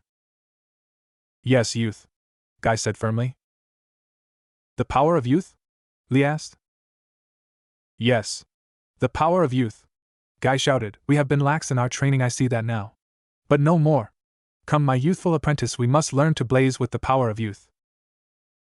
And after buying green spandex suits, to make their packages look bigger, the two set off to a new destiny of non-stop training and annoying those around them. The academy, weeks later. Listen up, Iruka yelled. Today we're going to be learning a bit of Hojo jutsu. This is important because failure to do a good job could endanger you or your team. We're lucky to have a guest instructor today who is going to help us all learn how to do this right. Kurenai chose that moment to appear in a swirl of leaves. Thank you, Iruka, she said with a smile. Now the first thing you need to know is... What, Naruto? Sensei, you forgot at least 8 ropes and 5 knots to do the job right, he said, thinking of the way he'd been trained in properly tying someone up. Naruto! Iruka screamed. You are not the expert here. Naruto watched for another 5 minutes before closing his eyes in disgust and putting his head on his desk. Naruto, Iruka yelled, pay attention. Why should I? Naruto asked in a sullen tone. You're doing it all wrong. Care to show us then? Kurenai asked in a dangerously calm voice. She knew that the brat was an orphan, so he didn't have any clan techniques. She was also a bit annoyed to have her teaching skills impinged upon in front of the class. How about a wager? If you can tie me up so I can't escape, I'll... All you can eat ramen, Naruto cheered. Fine, she agreed, but if I can get out of it, then I'm going to tie you up and leave you here until tomorrow morning. She wouldn't really, but he didn't know that. Fine, Naruto agreed, but I'm not supposed to let anyone see my technique. Why don't you take the class outside for a short break then, Iruka? Kurenai suggested. I'll show the proper way of getting out of restraints when you get back. Stand up and form an orderly was as far as the poor teacher got before a mob of screaming children crowded their way out. Oh, never mind. Ready, kid? You bet, Naruto agreed for the ramen. Naruto walked out to get Iruka 15 minutes later, and he was astounded by what he found when he returned to the classroom. His fellow instructor was bound and suspended from the ceiling. Her arms were bound tightly around her back and the ropes around her chest did things to her that captured his attention for several seconds before he managed to drag his eyes to another part of her body to find large knots strategically positioned over erogenous zones. MMPH. Kurenai tried to speak around the ball gag the little brat had produced from somewhere. Do you want me to cut you loose? He managed to stammer. Her emphatic nods. He quickly produced a kunai and slashed the ropes. Thanks, Kurenai said as she rubbed her jaw. Where the hell did he learn to do that? I don't know, Iruka admitted. He shows up with strange techniques sometimes. Iruka shuddered as he remembered the tentacle no jutsu. There were things in this world that no man should see. After being released from her bonds, Kurenai watched as the brat students poured back into the classroom. Hey Naruto? Did I win? Naruto asked excitedly. Yes, you won, she agreed absently. But where'd you learn those techniques? My girlfriend taught me, Naruto said loudly. Girlfriend? Kurenai glanced around the room, her eyes finally settling on Ino after remembering who the girl's parents were and the rumors she'd heard about them. Starting younger and younger, she sighed, Don't you think you're a bit young to learn these things? My girlfriend said that it's okay to learn these things but illegal to do them, Naruto explained. Enko had screamed something similar every time he mastered one of her techniques, followed by lots of cursing, and occasionally she'd leave for an hour or so and come back looking tired. Well, just don't do anything too drastic until you get older. Okay, Naruto agreed. He still had no idea what the crazy lady was talking about, but he thought it was best to humor her. Later still. Enko growled that little Hyuga slut was eyeing her future man again. Well, she thought the little Hyuga slut was eyeing her future man anyway. It was always hard to tell with that clan. Bunch of dirty voyeurs, she thought to herself, although maybe it wouldn't be so bad if the little bitch just watched. Enko grinned at the thought. Actually, it was a bit of a turn on, especially since she'd never know when the brat was using those freaky eyes of hers. On second thought, so long as the Hyuga kept her hands to herself, then all would be well in the world. Little did she know that Hinata was indeed eyeing her man, quite frequently in fact, as she had caught the tail end of one of his hammering sessions. Hinata, being no fool, had quickly manipulated all the other girls in class into going after the emo boy, SAS something or other, figuring if they weren't skilled enough to realize how talented Naruto was, it was best that they learn to deal with disappointment men, and after using her bloodline, she knew the emo avenger was a very disappointing example. Enko frowned as she thought about what to teach the kid next, perhaps some form of bunshin. Enko smiled in anticipation as she thought about using a three-way no jutsu rather than having to share. Mud bunshin were just messy lube bunshin, maybe no, better stick with a variant that was capable of independent thought. What are you gonna teach me today, Enko? Naruto asked, looking up at her with innocent blue eyes. Kage bunshin no jutsu, Enko replied. It'll make it so there's more of you. Enko drooled at the thought of experiencing the three-way no jutsu or even the legendary gang bang no jutsu. Now be a good boy and learn it quickly so we can move on to something else. Okay, Enko, Naruto agreed cheerfully. After Kakashi's bell test. So, Enko purred, causing Kakashi to shudder. You like to play insertion games, do you? Kakashi winced when he saw the look on her face. How was he supposed to know that she'd befriended the little brat? The next day, Team 7 was surprised to find someone waiting for them at their meeting place. Enko, Naruto screamed happily. Hey Naruto, Enko replied. Looks like I'm gonna be your new teacher. What happened to the other guy? Naruto asked. The one with the stupid mask? Him? Enko giggled. He's in the hospital getting intimately acquainted with the village's best proctologists. Proc Piara. As doctors, Enko explained. Far away, a trio of proctologists were staring in fascination at Kakashi's poor and severely abused posterior.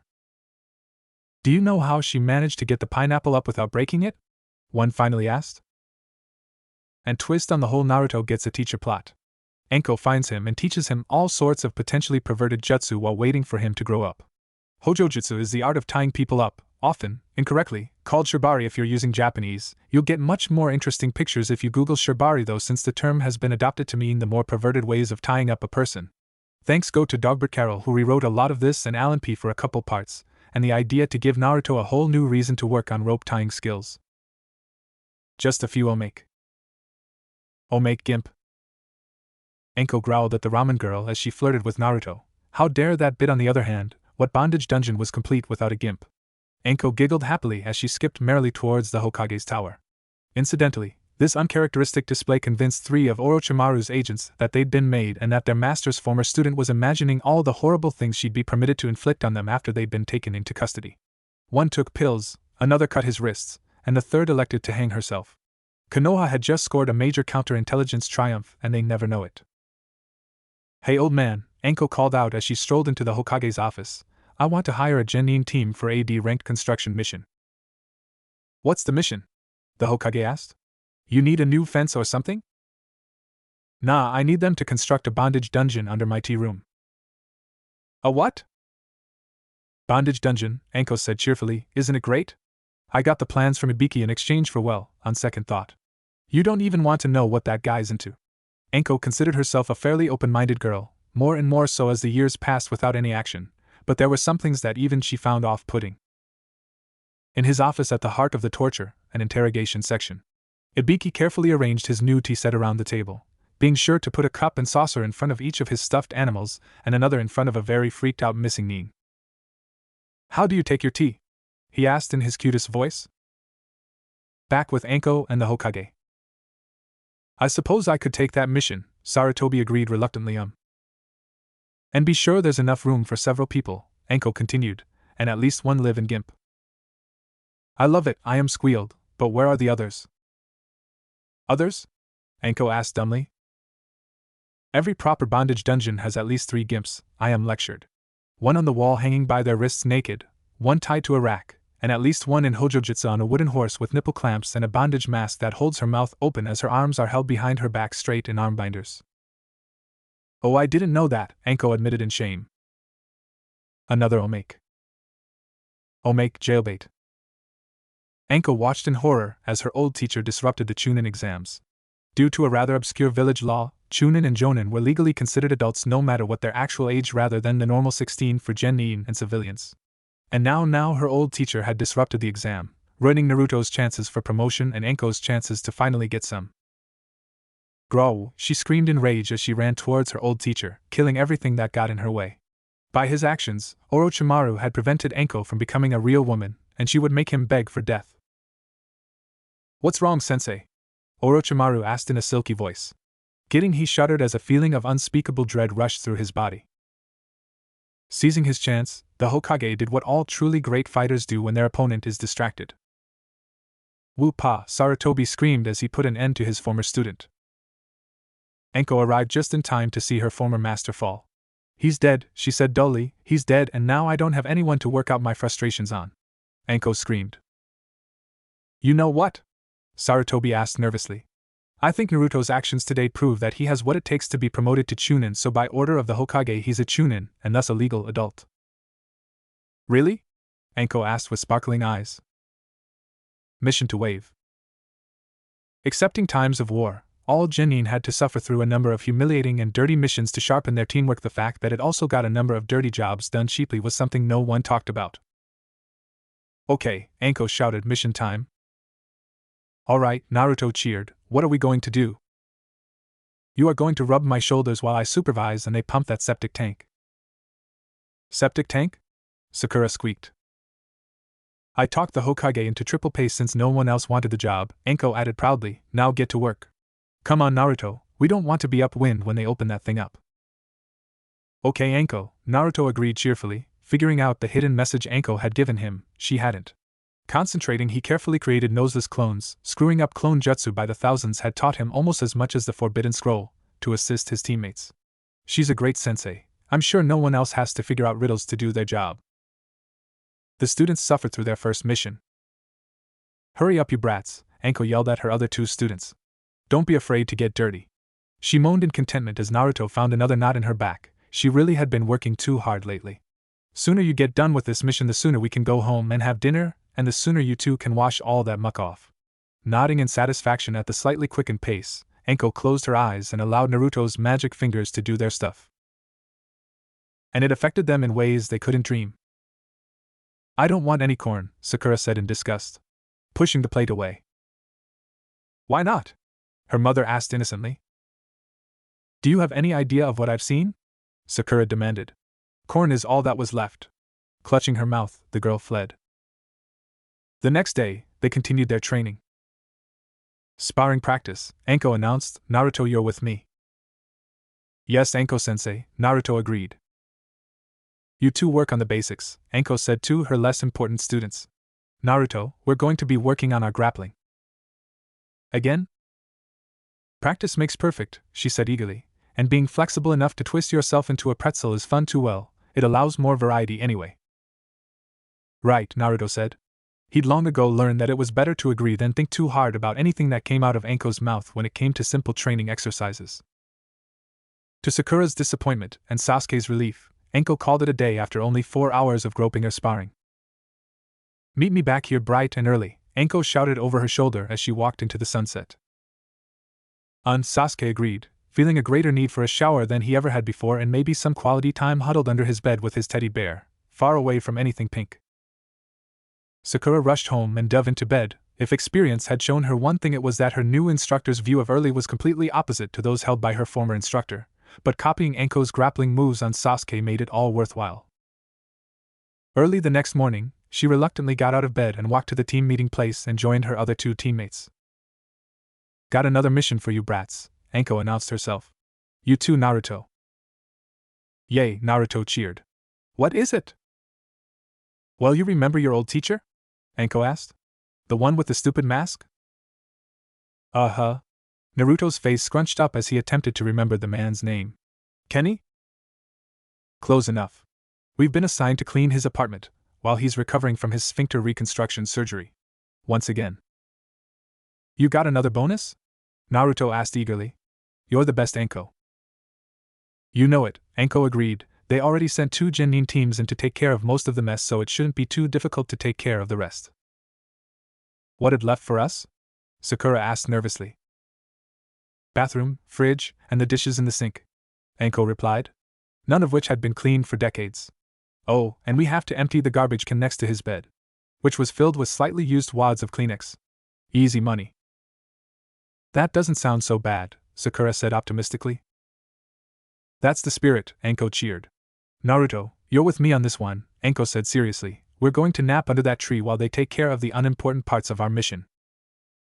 "Right," Naruto agreed. "This will be our most difficult mission yet," he said, as he devoted his attention to quickly figuring out how to keep clones active while asleep. "Best sensei ever." Grr. Sakura glared at her teammate. Sure, his clones did more than his fair share of the work, but it also let him escape having to scrub off odd smells and bizarre stains like her and Sasuke. Maybe I should offer to help him wash his back again.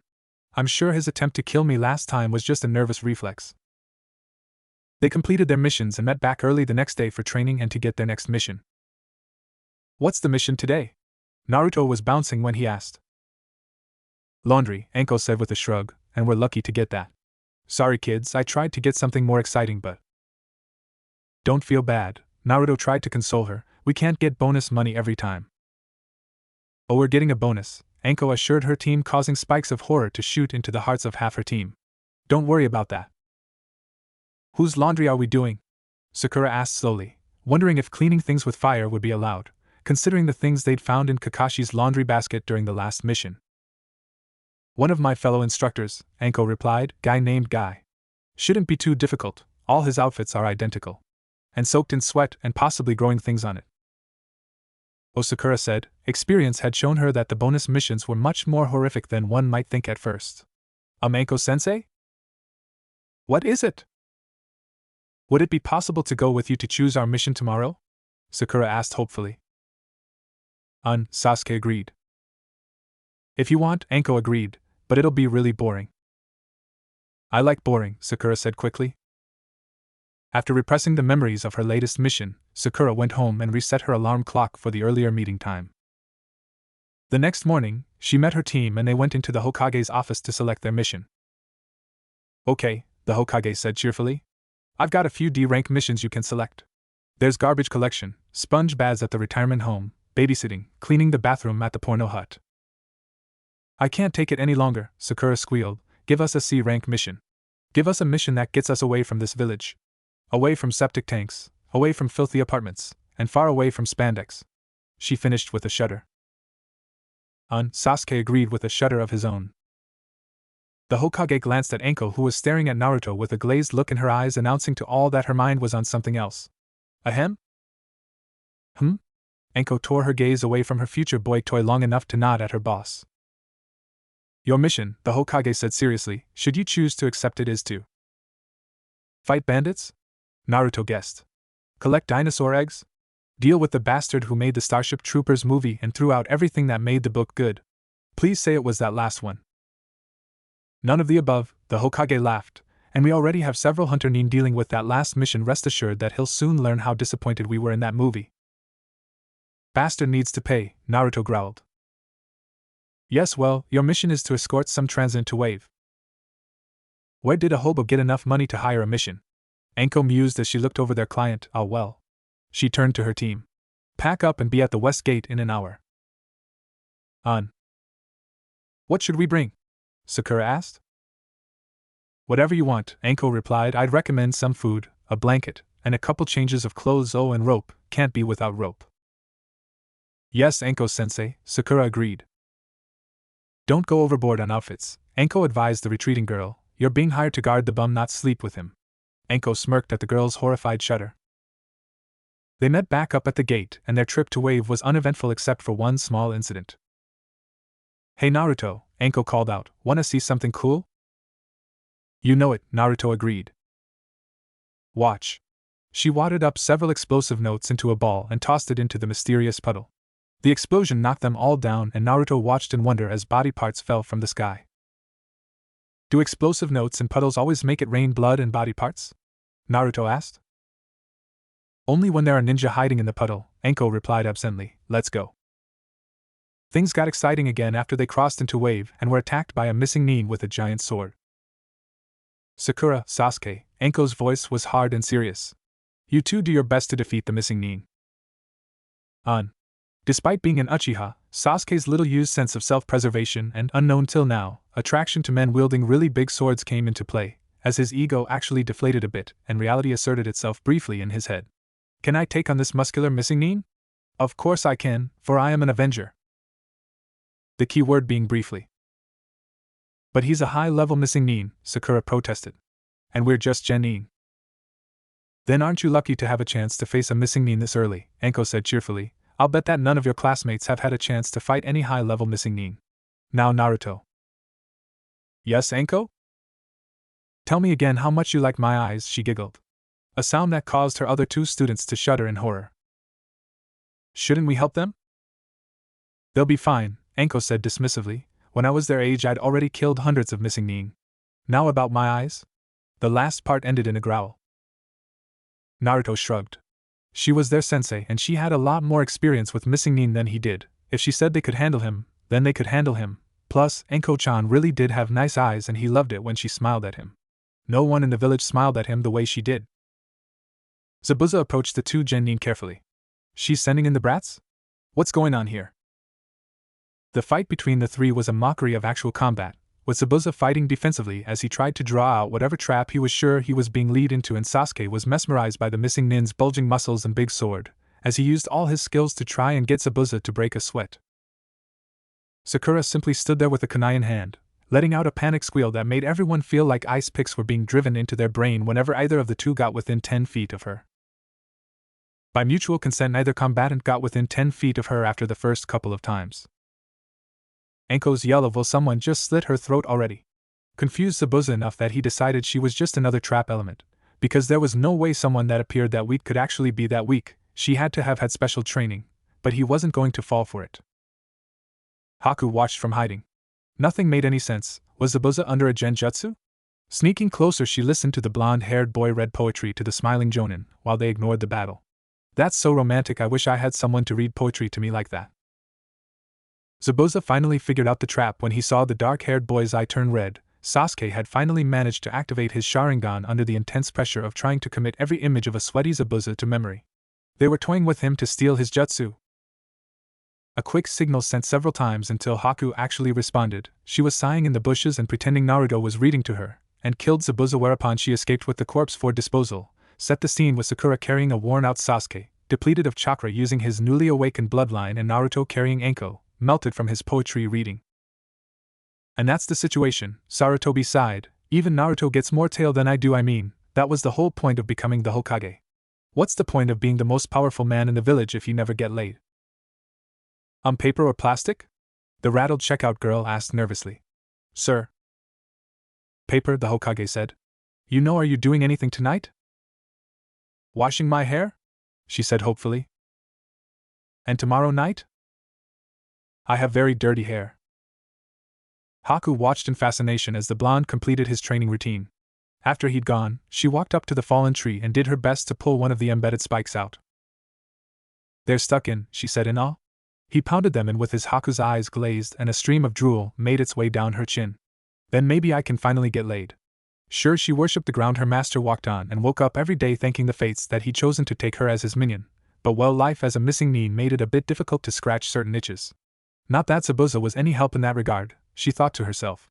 I bet he's gay, she grumbled as she walked back to the hideout. No straight man is that obsessed with swords. What was that? Zabuza asked as she walked in. I said I've been observing our foes. Well? Pinky and Duck but aren't anything special, Haku replied, Blonde on the other hand. She shuddered in pleasure. What is it? He demanded. It had to be bad if she was shivering like that. I watched some of his training, Haku said seriously. He's much too manly for you. I might be able to take him, but I don't think I could do it alone. Maybe with that yummy-looking teacher of his though, she shivered at the thought. I see, Haku. As soon as I am well enough to travel we are leaving this place. I fear that may not be enough, Zabuza-sama, Haku said quickly. I fear that I'll have to sacrifice myself to buy you time to get away. That bad then? Worse, Haku agreed. If she stayed with her benefactor then she'd never lose that pesky virginity. I'll stay behind and offer myself to him in exchange for your freedom, she said passionately. I see, Zabuza said slowly. Surely she couldn't mean it was best not to think about it. The life of a missing nin was not an easy one. Very well then. As he packed, he did his best to put the matter out of his mind until... Zabuza-sama? What is it? Do you think I should go with the fetish-made outfit, or the easily torn paper kimono? Just pick whichever you think is best, he said quickly. Good luck, Haku. Thank you, Zabuza-sama. You two might want to get ready, Anko said as she sipped her drink. Naruto, could you rub my shoulders? Why? Sakura asked. Because it will help me relax, Anko said slowly. Are you sure you were at the top of your year? No, I mean why should we get ready? Because this mist isn't natural, Anko replied. I'll bet that missing nin's just waiting to jump out and cut you in two. Me? Sakura squeaked. While Sasuke just looked around eagerly, intent on his job. Haku chose that moment to appear, walking slowly out of the mist in a short leather maid's outfit. Who's your tailor? Anko asked eagerly. Made it myself, Haku said with a demure blush. Naruto-sama, we've come to the conclusion that you're much too manly for my master to defeat. So in return for allowing him to escape unharmed, I am offering myself to you. Pinky, Anko barked, kill her. What? Sakura dropped her kunai. But she surrendered, Naruto protested. It's a trick, Anko said firmly. I'd be perfectly happy to strip down to show I'm not carrying any weapons, Haku suggested, and then Naruto-sama could tie me up and give me a cavity search. She rubbed her knees together. He's so skilled at tying knots. No, Anko growled, mine. You go away now. But it's against the ninja code to allow prisoners to escape, Sakura whined. Yeah, Haku agreed. We wouldn't want to violate the ninja code, not when I'm standing here perfectly willing to be. Shut up, Anko interrupted. She was so sick of that stupid code. I can cook and clean, Haku said hopefully. Can you cook dango? Anko said slowly. Love of dango warring with love of not having competition. And ramen? Naruto chipped in. I cook wonderful dango, Haku seized her chance, and sublime ramen. Fine, Anko caved, but if you're lying to me then I'll be very disappointed. You don't want to know how I deal with disappointment. Back in the hidden village of the Leaf. Hinata was in the process of dragging a large steamer trunk out of the Hyuga estates when the worst happened. Hinata. Yes, father? Have you seen your sister around? She tried very hard not to even think about the large trunk. She's dealing with female problems, father. Oh, what's in the trunk? Things to deal with female problems, father. I see. And I may not be here for dinner, father, Hinata continued, possibly not be around for the next few days. I need to deal with female problems. Carry on then. I could tell you all about them if you like, Hinata added shyly. Quite all right, he said as he quickened his step. I'm sure you don't have the time to explain in proper detail. It's no trouble. Look at the time, he said as he broke into a trot. Hinata turned back to her trunk with a happy smile. Come, sister, we wouldn't want you to be late to your training. Naruto wanted gimps, she'd give him gimps. While Hinata was taking creepy to a whole new level, the TNI division had a problem on their hands. I don't think the normal methods are going to work on this one, Ibiki said sadistically. And he also didn't think Mr. Snufflebear would like to have tea with this one. But you're in luck, girl. I've recently gotten a request by one of our private citizens. I'm sure she'll just love to get the chance to meet you. Yujito just stared back defiantly, wondering how she'd gotten into this situation. Oh yeah, she thought to herself, you got complacent and now you're going to suffer for it. Aren't we worried about her village? One of the unimportant characters asked nervously. Why should we be? Ibiki asked. We never saw her, she never got captured, and if they asked then we'd like to know what she was doing in our territory. After a week she'll be in no shape to resume her duties as a nin anyway. The Umbu marched the unhappy Cloud Nin through a maze of tunnels until they came to a large sinister-looking door. With a gulp, one of them knocked on the door. Yes? A normal-looking girl asked sweetly. We've got one for you, Ms. Ayam, the Umbu said nervously. Yujito shuddered when the girl inspected her like a prize horse. She'll do, Ayam said after a moment of thought. We still need someone for the horsey, and she looks like the type. Bring her in. Yes, Ms. Ayam. They dropped the condemned nin on the floor and quickly backed out of the room. As they walked away, they shuddered at the sound of high-pitched laughter and the crack of a whip. They could only imagine what horrible tortures their former prisoner was undergoing. Sure, they'd pull someone's fingernails out or smash a couple toes to get information, but they did it because it was their job, not for fun. They broke camp after the sun set and continued on through most of the night until they reached a small town. This is the place, Kenji said with a yawn. First things first, we get something to eat and find a place to stay. We have about 1 day before the other team arrives, Kei added. In that time I want the 3 of you to find out everything you can about this town and the bandits. Tenten sighed as she listened to her instructor and teammate go on about the power of youth and their flames of passion. Sometimes she wondered if it was worth having to deal with the 2 of them. Sometimes she wondered if her life might not be a bit less stressful if she were to transfer to another team. Sometimes she wondered if Niji was just a bit too pretty to be a boy. Tenten released a book 5 years later titled I Thought I Ordered a Fish Taco, but it turned out to be beef after all. But that has very little to do with the current storyline. Yash, Guy yelled, I hope there are no bandits around. As we are a helpless group of merchants, we would have no way of defending ourselves if we were to be attacked by bandits. Tenten rubbed the bridge of her nose as her teacher enacted his cunning plan to lure the bandits. And poor Tenten here, Guy continued, just think of what they would do to an innocent girl. Don't forget Nijigai-sensei, Lee got in on the act. Yes, Guy agreed, a boy as pretty as he is could bring a good price in some of the ports. Niji snorted, or he would have if it wasn't so undignified. Some of the ports? I'm sure I'd bring in a much higher price in all of the ports than any of my teammates. He's not serious, is he? Kei asked in shock. Afraid he is, Kenji sighed. On the plus side, it looks like the bandits are about to attack. But they figure no trap could be that obvious. Which leads me to question if Guy really is that Guyish? Works, Kenji agreed. He watched as Team Guy professionally took down the bandit gang. Bit disappointing to see that they aren't taking things all the way. Did the contract specify that they were to be taken alive? No. Doesn't want to blood his genin yet, Kei said in disgust. Never should have taken this mission then.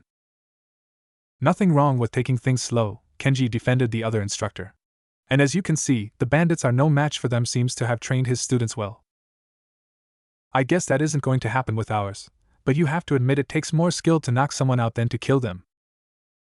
Agreed, he said with a nod. I do like the idea of getting them into a few low-stakes fights though. No deaths unless by accident. Could teach them bad habits. Could also get rid of any pesky hesitation to hit someone, Kenji argued. Also get them used to taking a hit maybe?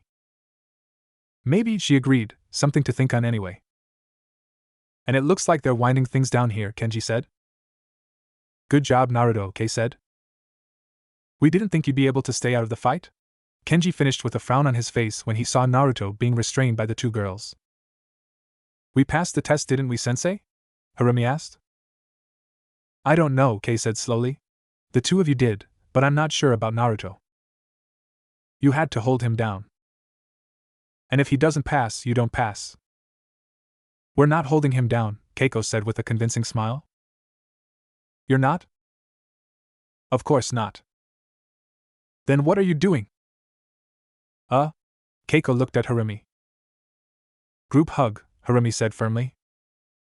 Group hug? Kei asked skeptically. You said teammates had to be close, Keiko said firmly. You 2 are married, aren't you? Can't get much closer than that. So the 2 of you want to marry Naruto? Kenji asked slowly. The look of shocked horror on Naruto's face warmed the very cockles of his heart, as Naruto apparently took his words at face value. While unconventional, Kei said. We'll support you. Couldn't be prouder, Kenji agreed. That you're following our example. Their grips loosened, Naruto managed to free his mouth. But sensei, Quiet, Harumi whispered as the two quickly plastered themselves to his sides again, to prevent him from screwing things up. Or we don't pass, Keiko agreed. You don't want to go back to that damn log, do you? She pasted a fake smile on her face and hugged Naruto tightly. The Jonin instructors pretended not to hear as they shared an amused look. But you know, you are going to have to start spending more time together. If you want this relationship to work, Kei added with a grin. Maybe the three of you can start having meals at Naruto's apartment? How romantic, Kei sighed. It was also another team building exercise, but she saw no reason to mention that since it would ruin the amusing situation her students had talked themselves into. Come on, Kenji said, it's time to head back to Konoha. They turned to walk up the trail and the two instructors smiled as their students dropped back to have a private conversation. You know what this means, don't you? Harumi asked her teammate.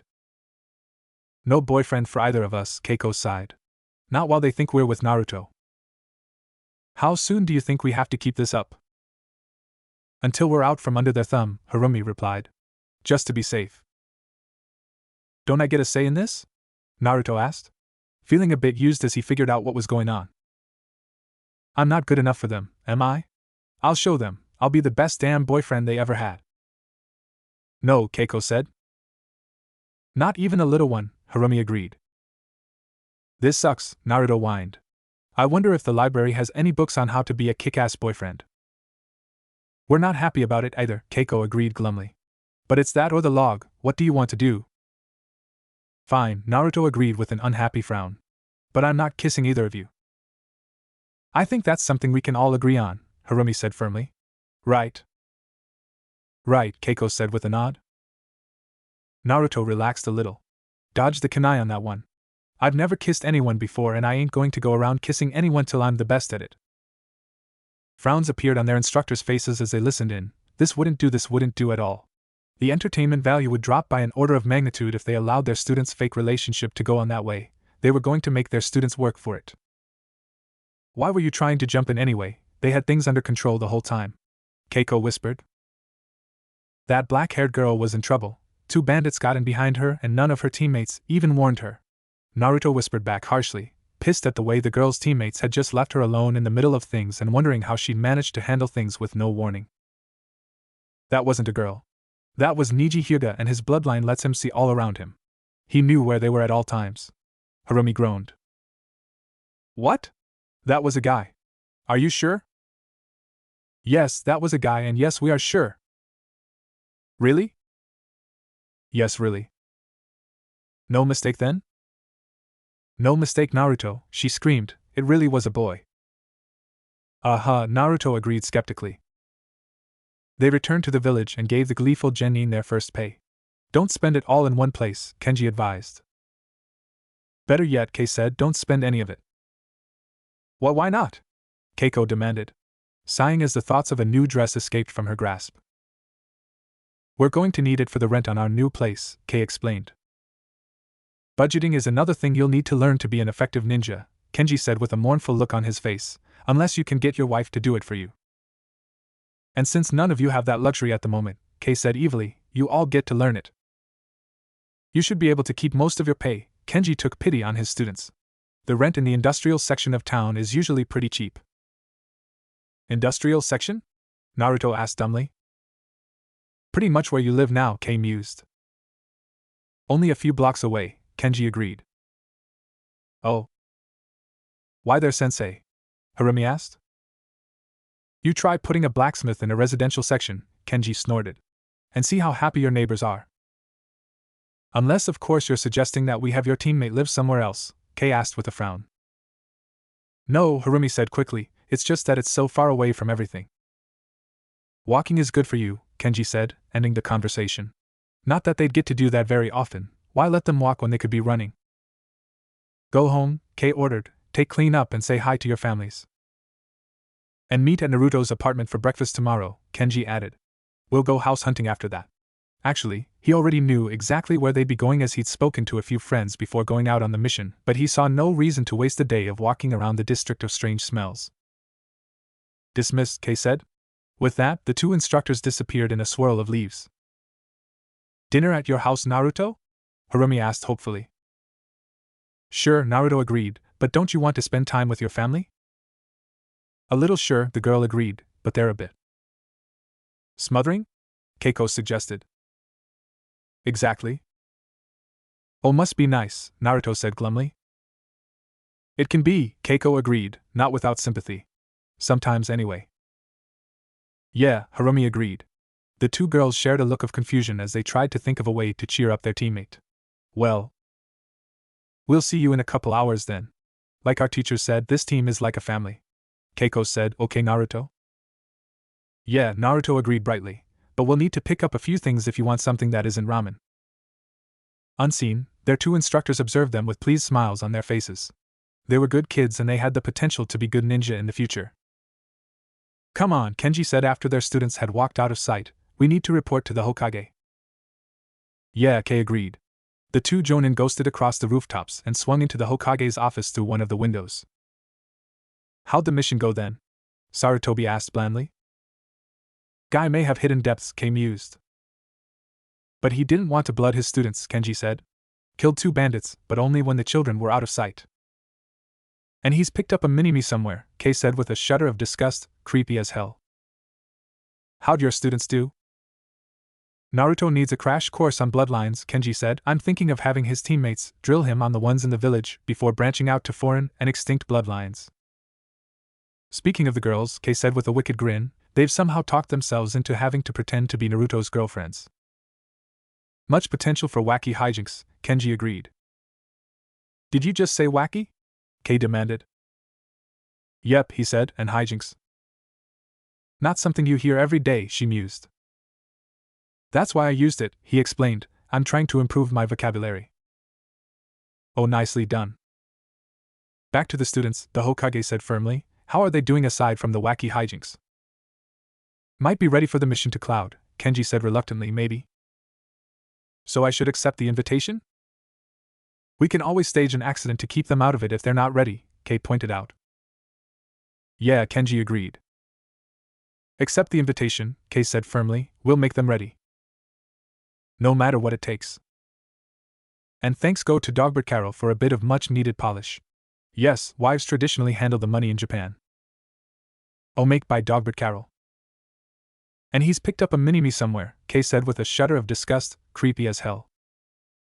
Lee is a failed experiment of Orochimaru. It was an attempt to clone Guy, but his chakra coils didn't develop properly. Neither Lee nor Guy are aware of that. It was decided that it was best not to release this information because of the stigmata involved. And Guy didn't question the resemblance? Enko's test for Special Jonin was to seduce Guy and get him so drunk he wouldn't remember anything beyond the fact that he got lucky. I assume he thinks Lee is his child from that one-night stand. Sounds a bit extreme.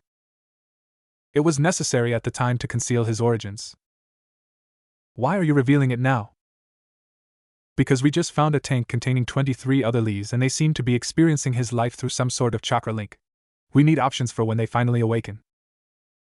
The next day, the three genin followed their two teachers across the village into the industrial district and into a dilapidated building. What do you think? Kenji asked. It's a warehouse, Harumi said flatly. And our new home, Kei agreed, isn't that lovely? But where are the walls and stuff? Keiko demanded. You can't expect us to change in front of. You want walls? Kenji asked with a grin. Build them. I advise you to sign up for a few D-rank construction missions to get the skills. Ta-ta for now, children, Kei said as they walked out. We'll give you a week to get things together. Which was nowhere near enough time to learn how to furnish the place, but she didn't believe in assigning punishments without manufacturing an excuse. Don't disappoint us, Kenji agreed. You won't like the consequences. The three genin watched their instructors leave with looks of horrors on their faces. I helped my dad set up his new workshop, Keiko said after a moment. There's no way we can get everything done in a week, no way we can even learn enough to do everything in a week. Why can't we just build walls out of wooden crates? Naruto asked. This is a warehouse, right? Better yet, why don't we buy a few tons of iron for my forge? Keiko asked. Dad says that the price of iron is lower than he's ever seen. We could also get other stuff, Harumi mused, like sand. Sand? My Uncle Toshi blows glass, she explained. He makes it out of sand. Oh. Their teachers were shocked by what they found when they returned to the warehouse. Their students had arranged several large shipping crates to create a maze of rooms and hallways. Very nice, Kei said with a proud smile. To be honest, well, we never expected you to succeed, Kenji explained. This was supposed to teach you that one is sometimes given missions that are impossible to complete. Though not so often these days, Kei mused, it was also supposed to give us an excuse to punish you with a dirty, disgusting, and degrading learning experience. We're still going to do that, of course, Kenji said quickly. So you don't have to worry about missing it. Of course, Keiko agreed dryly. We can never catch a break, Harumi agreed. Bastards, Naruto put in his 2 cents. I know you hate to hear it, but it really is for your own good, Kei said sympathetically. Better get used to it now rather than on a mission. But you've done very well, Kenji said with a grin. Very, very well, and you can always console yourself with the fact that there's nothing you could have done to avoid it. We couldn't be prouder, Kei agreed. Good job. So what is this learning experience? Harumi asked reluctantly. Why don't we start with kunai practice? Kei said to her husband. They can go through the pipe later. Best to put off the pipe, he agreed, least until we have an excuse to inflict that on them. I'm sure they'll give us a frivolous reason sooner or later, Kei mused. We're right here, you know, Keiko said sourly. This too is a lesson, Kenji explained. It shows you all that life is rarely fair, Kei added.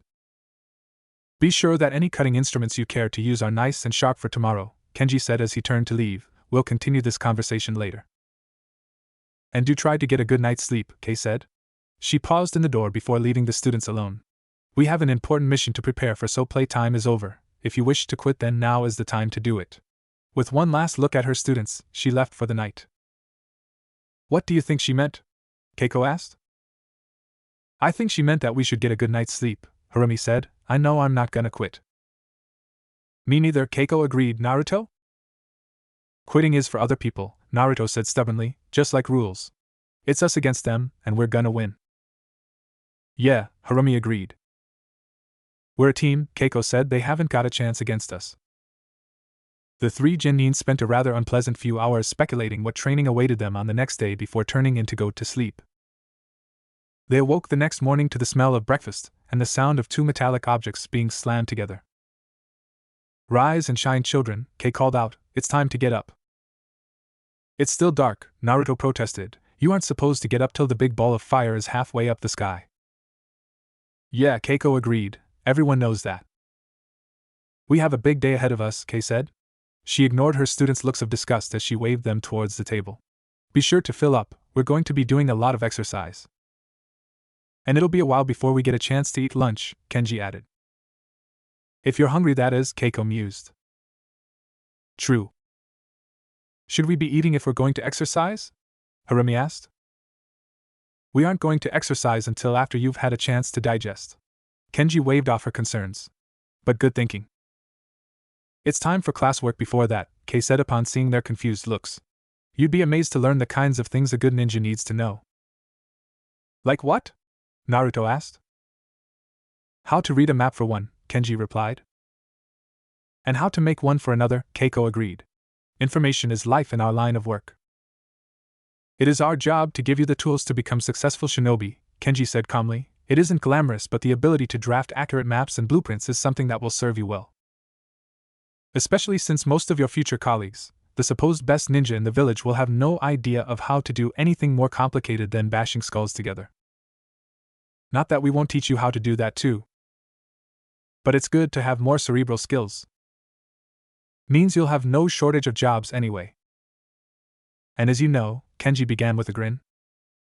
A busy life is a happy life, Kei finished. Get ready to become filled with joy. True to their word, the 2 Jonin instructors spent the first half of the day teaching their students the basics of how to read a map and compass. After 4.5 hours, Naruto couldn't take it any longer. Can't we do something else? Naruto demanded. Go outside or something? He bit his tongue before screaming about how useless it was anyway. If that is your wish, Kei agreed. Come along, children. We've got a nice little training exercise waiting for you outside. We'll give you an hour to change and shower after this, Kenji said to the suddenly very nervous Jenin, and another for lunch since we're such wonderful individuals. The two teachers lined their students up in front of three vaguely human-shaped targets. The object of this exercise, Kei said in a loud, clear voice, is to eliminate the targets. You will take one kunai, you will approach the targets, and you will stab them until told to stop. Do you understand? The students nodded. Then begin. Naruto ran towards his target and thrust his kunai into the torso. He nearly dropped it when his teacher let out a horrific scream. He did drop it when he pulled out the blade to see it covered in blood. Pick up that kunai on him again, Kenji snapped. Pick it up. Why yes, sensei, Naruto agreed nervously. Now stab the bastard again, Kenji demanded. Again. They didn't let up until the targets were ruined masses of torn canvas and blood. What happened? Harumi asked sickly. Where did all the blood come from? There are several reasons we chose to bring you three here, Kei said calmly. Easy access to a slaughterhouse is but one of them. 2 hours and we're back in the classroom, Kei said to the three blood-covered genin, Naruto. Yes, sensei? We were going to do this today anyway, she said kindly. Your comments just prompted us to start things off a bit early. And we'll be doing something similar in a day or two, Kenji said firmly. Needs to be soon anyway. Why? Harumi blurted. Sorry, sensei, she said contritely. It's a valid question, Kei assured the girl. The more you know about a mission, the better the chances that you'll complete it. But you're not going to tell me. But I'm not going to explain my answer, Kei corrected her. It's because you girls will be too big for the exercise soon. Naruto has quite a bit of growing before we have to worry about his fit, Kenji added, but we'd rather make it a team learning experience. Do we want to know? Keiko asked.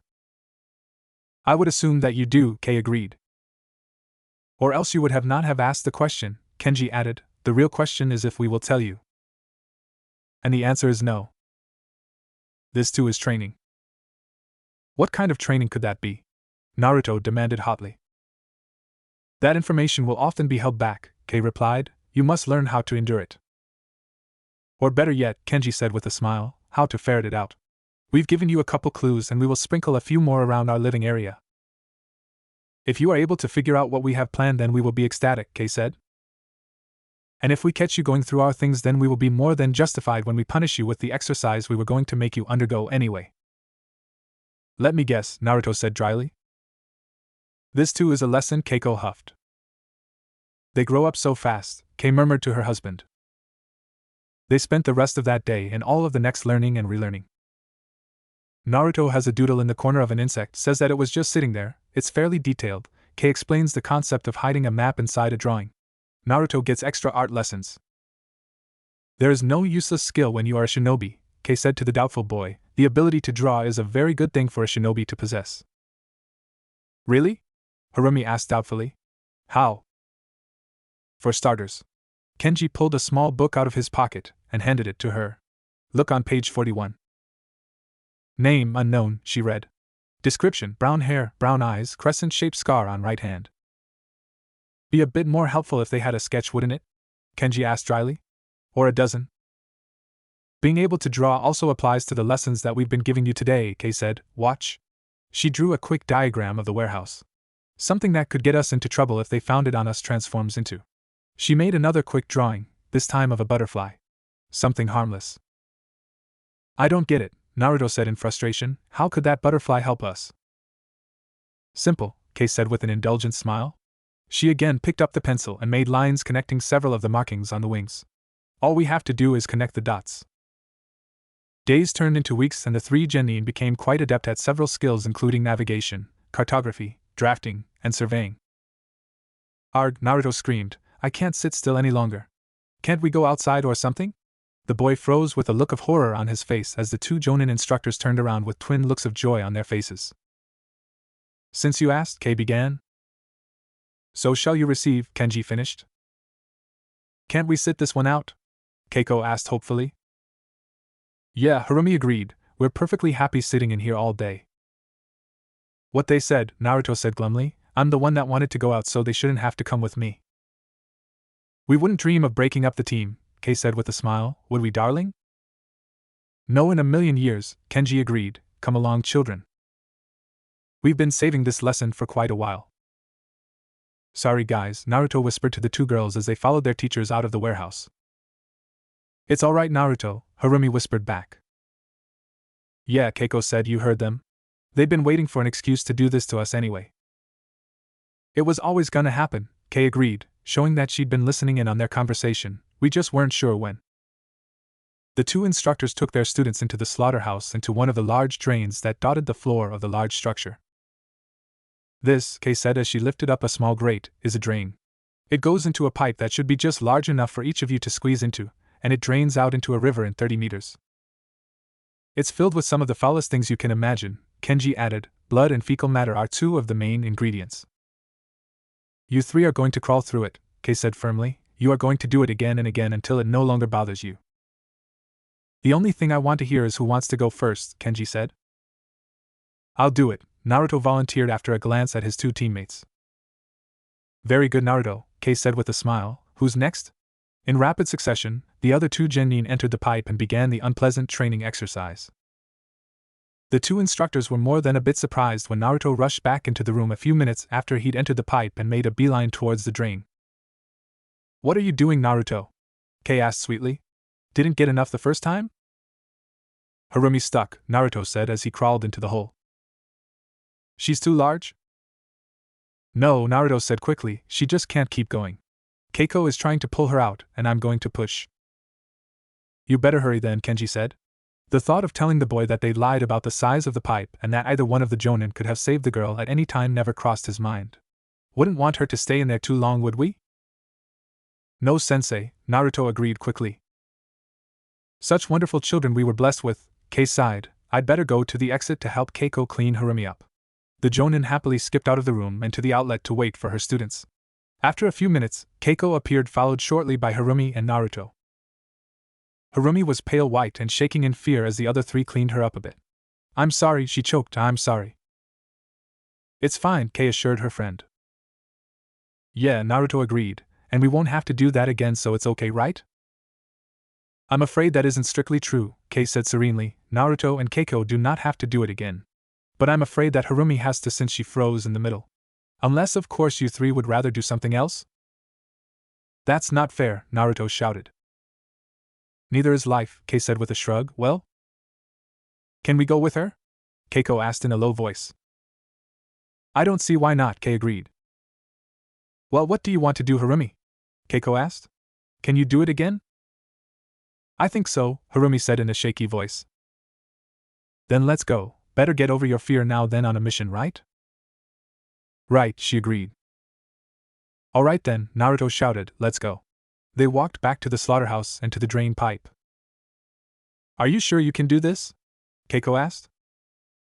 Yeah, Harumi said with a quiver in her voice.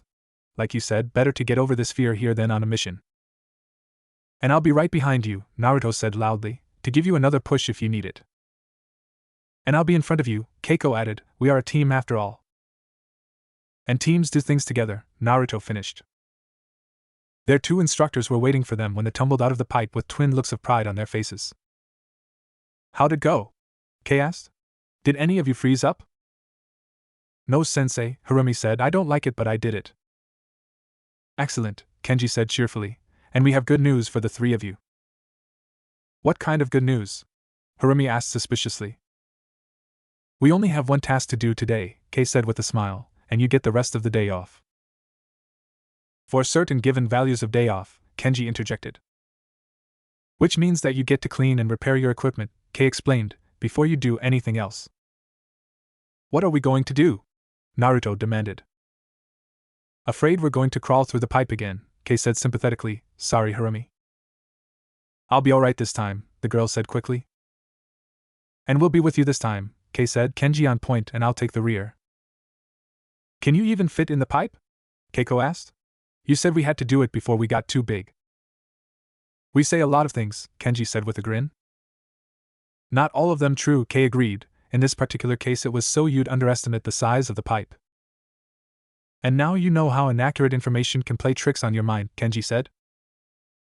Not our fault you took things at face value, Kei added with a hurt look, as if we'd put you in that kind of situation without a way to help you if something happened. And it did, Kenji added to Harumi. Nothing to be ashamed of, Kei said quickly. It was the purpose of the exercise to get this sort of thing out of the way before we had to deal with it on a real mission. You'd be surprised at how few villages have adequate guards on their sewers, Kenji mused. Then why didn't you save me? Harumi asked in a small voice. Because your team had already taken care of things, Kei said proudly, just like they were supposed to.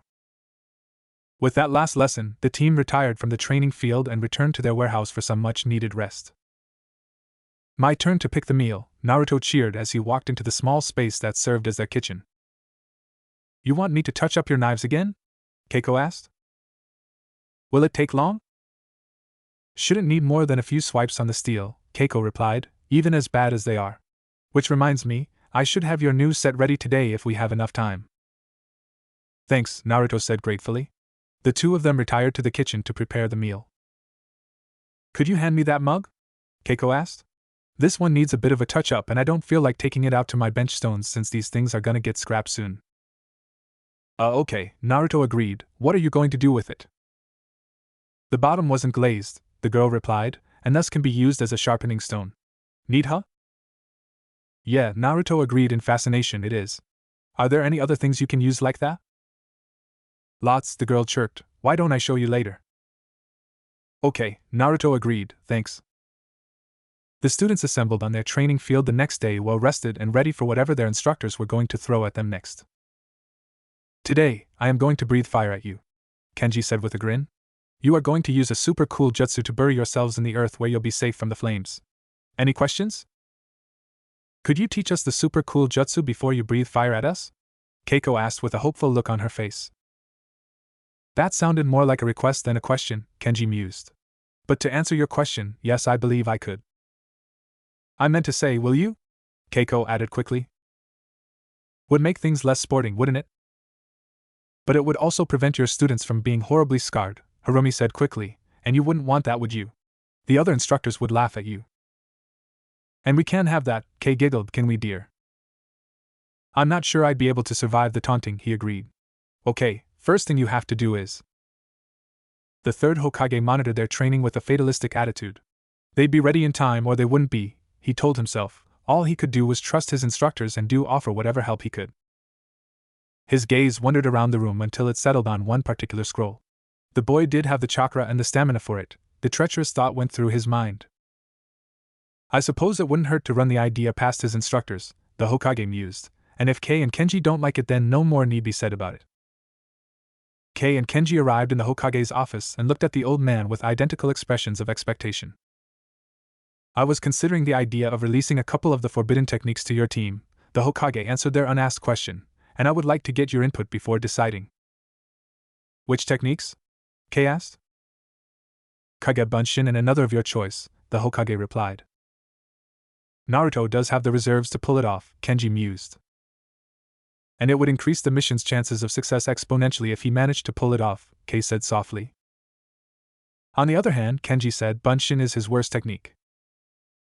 And there are quite a few things we'd like to cram into their heads before we have to use them in real-world conditions. Kei shared a look with her husband. We'd like to try it, Kei said finally. Worst that can happen is that he fails, Kenji sighed. I'm going to need access to the captured jutsu library if you agree to let us try. Of course, Sarutobi agreed. Anything else you would need? Equipment and the chance to get first pick on missions, Kei replied. Done. The Hokage smiled at his two jonin. Good luck. Thank you. The accidental instructor. The newly formed Team 7 was sitting in a classroom waiting for their absent jonin instructor. Our stupid instructor hasn't gotten here yet, Sakura groused. I'll go find him, Naruto volunteered. Naruto, you quiet, you fool, inner Sakura thought to herself. If he leaves then we'll be all alone with Sasuke. Genius! What? Naruto asked dumbly. What? Sasuke echoed. Never mind. Now go out and start looking, Sakura hustled him towards the door. Do you remember his name? Naruto asked hopefully. Don't be so sexist, there are female jonin too. Just grab the first jonin you find walking around the school, Sakura advised. All the other teams have their instructors already, so ours will be the only one left. Right, Naruto agreed. Anko walked into the Hokage's office and bowed. You called for me, Hokage? Anko asked respectfully. I have a new mission for you, the Hokage replied. Go to the academy and... Hokage, one of his aides rushed in. The new issue is out in stores. And I'm sure you'll figure it out, Sarutobi called over his shoulder as he rushed out. Naruto wandered the halls in search of their team's new commander. He'd find whoever it was, bring them back, and then Sakura would reward him with a date. It was a flawless plan that had no chance of failing. He was a genius after all, Sakura had said so. There you are, Naruto shouted, you're late. What are you talking about, brat? Anko growled. We've been waiting for you for hours, Naruto shouted. What kind of Jonin instructor are you? What are you talking about, you stupid brat? Anko shouted back. I'm not. Oh, I guess that's what the old man was talking about. Lead the way, brat. She was more than a bit flattered by the amount of trust the Hokage was placing in her. Only the best and most loyal Jonin were chosen to be instructors. She vowed that she wouldn't let the old man down. Kakashi lazily wandered into the academy a few minutes later on his way to meet his new team. It was always nice to be chosen as a Jonin instructor, he thought to himself. Just like having a couple paid days off, all he had to do was show up for a few minutes on the first day and an hour on the second, not to mention how enjoyable it was to crush a group of brats that didn't understand the meaning of teamwork. You must be the person the Hokage sent over to demonstrate summons, the Chunin instructor said with a grin, right on time. Actually, I'm... No time to chat, the hairy man interrupted. Can't leave a class full of 8-year-olds alone for too long. Air. The Chunin grabbed Kakashi by the arm and dragged him into a classroom filled with screaming brats. Be quiet, the Chunin screamed. He ducked to avoid a thrown kunai.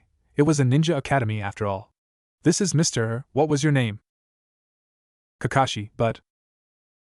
Kakashi, the Chunin said loudly, he's going to be teaching you about summoning.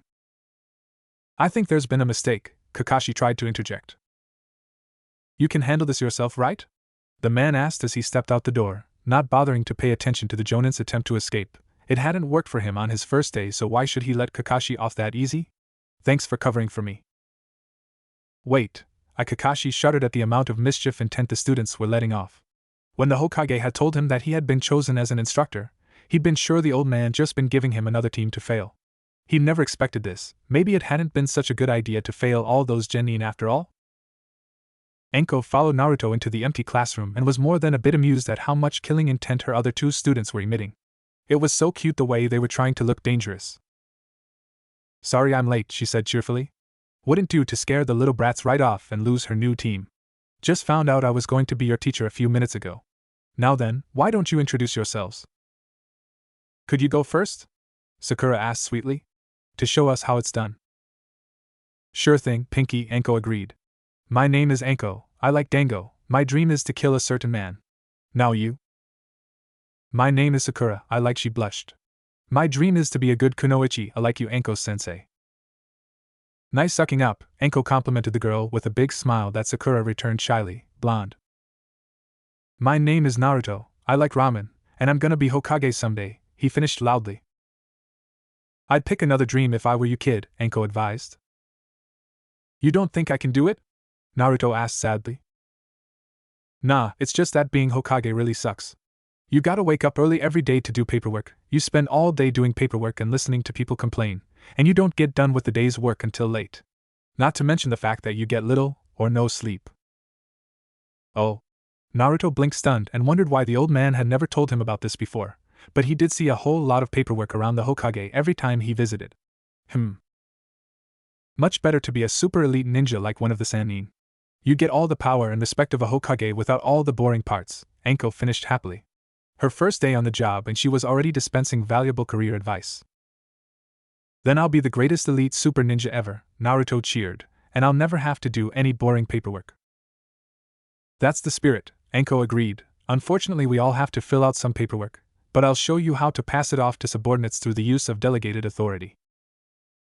Naruto puzzled through the unfamiliar words and then paled. I just volunteered to do all the paperwork for the team, didn't I? He asked, recalling Irika tricking him similarly earlier in the year. Anko smirked. Yep, but the amount of paperwork a team generates can be finished in less than an hour a day, and I'll show you some shortcuts on that too. Now you, broody. My name is Sasuke. I don't like anything, and my dream name, my ambition is to kill a certain man. No, it isn't, Anko said flatly. That's my dream. What's yours? To kill my brother and. Still too close to my dream, Anko interrupted. How about rebuilding your clan? I want to kill my brother first, Sasuke said stubbornly. I'm not saying that you can't kill your brother, Anko explained. Just that you need something else to dream about. Not that she didn't appreciate the way the little brat was trying to emulate her. And I'll bet that rebuilding your clan would really piss your brother off. Really? Sasuke was so startled by the thought he actually stopped brooding for a second and looked hopeful. Why, he'd probably come back here to try to wipe it out again. Do you think so? All those new Uchihos running around, he couldn't help himself. Then my dream is rebuilding my clan, Sasuke agreed. As bait to lure my brother back to Konoha so I can kill him, Sasuke added silently. Now that that's out of the way, Konoha's #1 sadistic snake bitch began cheerfully. It's customary to have some sort of test to make sure that you're ready to be genin. What do you mean test? Konoha's #1 loudmouth screamed. Visions of reams of paperwork being dumped on him danced through his head. Well, Cyclops has his bell test. My old teacher had a test to see if you could suppress your gag reflex. He'd been so disappointed when he found out that she was a girl. I guess we could fight. That would give me a good idea of what your skill level is. Kakashi was in hell. The children had attacked the moment the Chunin had left the room, and he'd been unable to fend them all off without using excessive force. The teamwork the class showed made him feel like a bear facing a wolf pack as they dodged and distracted him with expert skill. He groaned as he struggled against his restraints. They tied him to the desk with copious amounts of ninja wire, guaranteed not to break under normal use or your money back. Give that book back, Kakashi yelled. It's not for children. Put those kunai down. They're not for children. Stop trying to set me on fire. Kakashi blew futilely at the smoldering kindling under his feet and tried to remember a chakra exercise he had been given as a genin that dealt with extinguishing small flames without using hand signs. Who knew Play-Doh could be used to bind hands that way? Anko was slightly disappointed when her loud blonde student attacked head-on. That disappointment disappeared after she'd seen what he had planned, with several clones attempting to distract her while two more helped launch the young genin high into the air. Naruto braced for impact as he plummeted towards the earth, his clones having used more enthusiasm than skill. This was going to hurt. Surprisingly, it didn't. In fact, it seemed much softer than he expected. He reached up to feel the objects that had broken his fall. They seemed to be round and squishy. His hands reported. He gave them a squeeze. Oh, Anko moaned. Naruto looked up nervously from his place between his new instructor's bountiful well. He thought to himself, may as well be hung for a ram and all that. Honk honk. He found a strange sort of fulfillment in the way they filled his hands, being much warmed and softer than he thought they'd be. Heh, Anko laughed, perverted little brat. She was more than a bit impressed by the way the little bastard had managed to control his descent so wonderfully. Not much practical use, but impressive as hell. Pinky, you're next, Anko ordered. Yes, sensei, Sakura agreed. That means you have to let go, Naruto, Anko said gently. Okay, Anko sensei. Naruto reluctantly released his grip on the woman's and walked over to sit down next to a slightly, though he would never admit it aloud, impressed Sasuke. So what do you got, Pinky?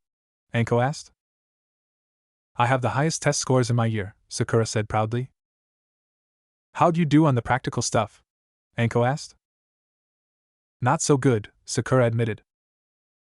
Well, we know what to work on then. Right, Sakura? Yes, sensei, Sakura cheered.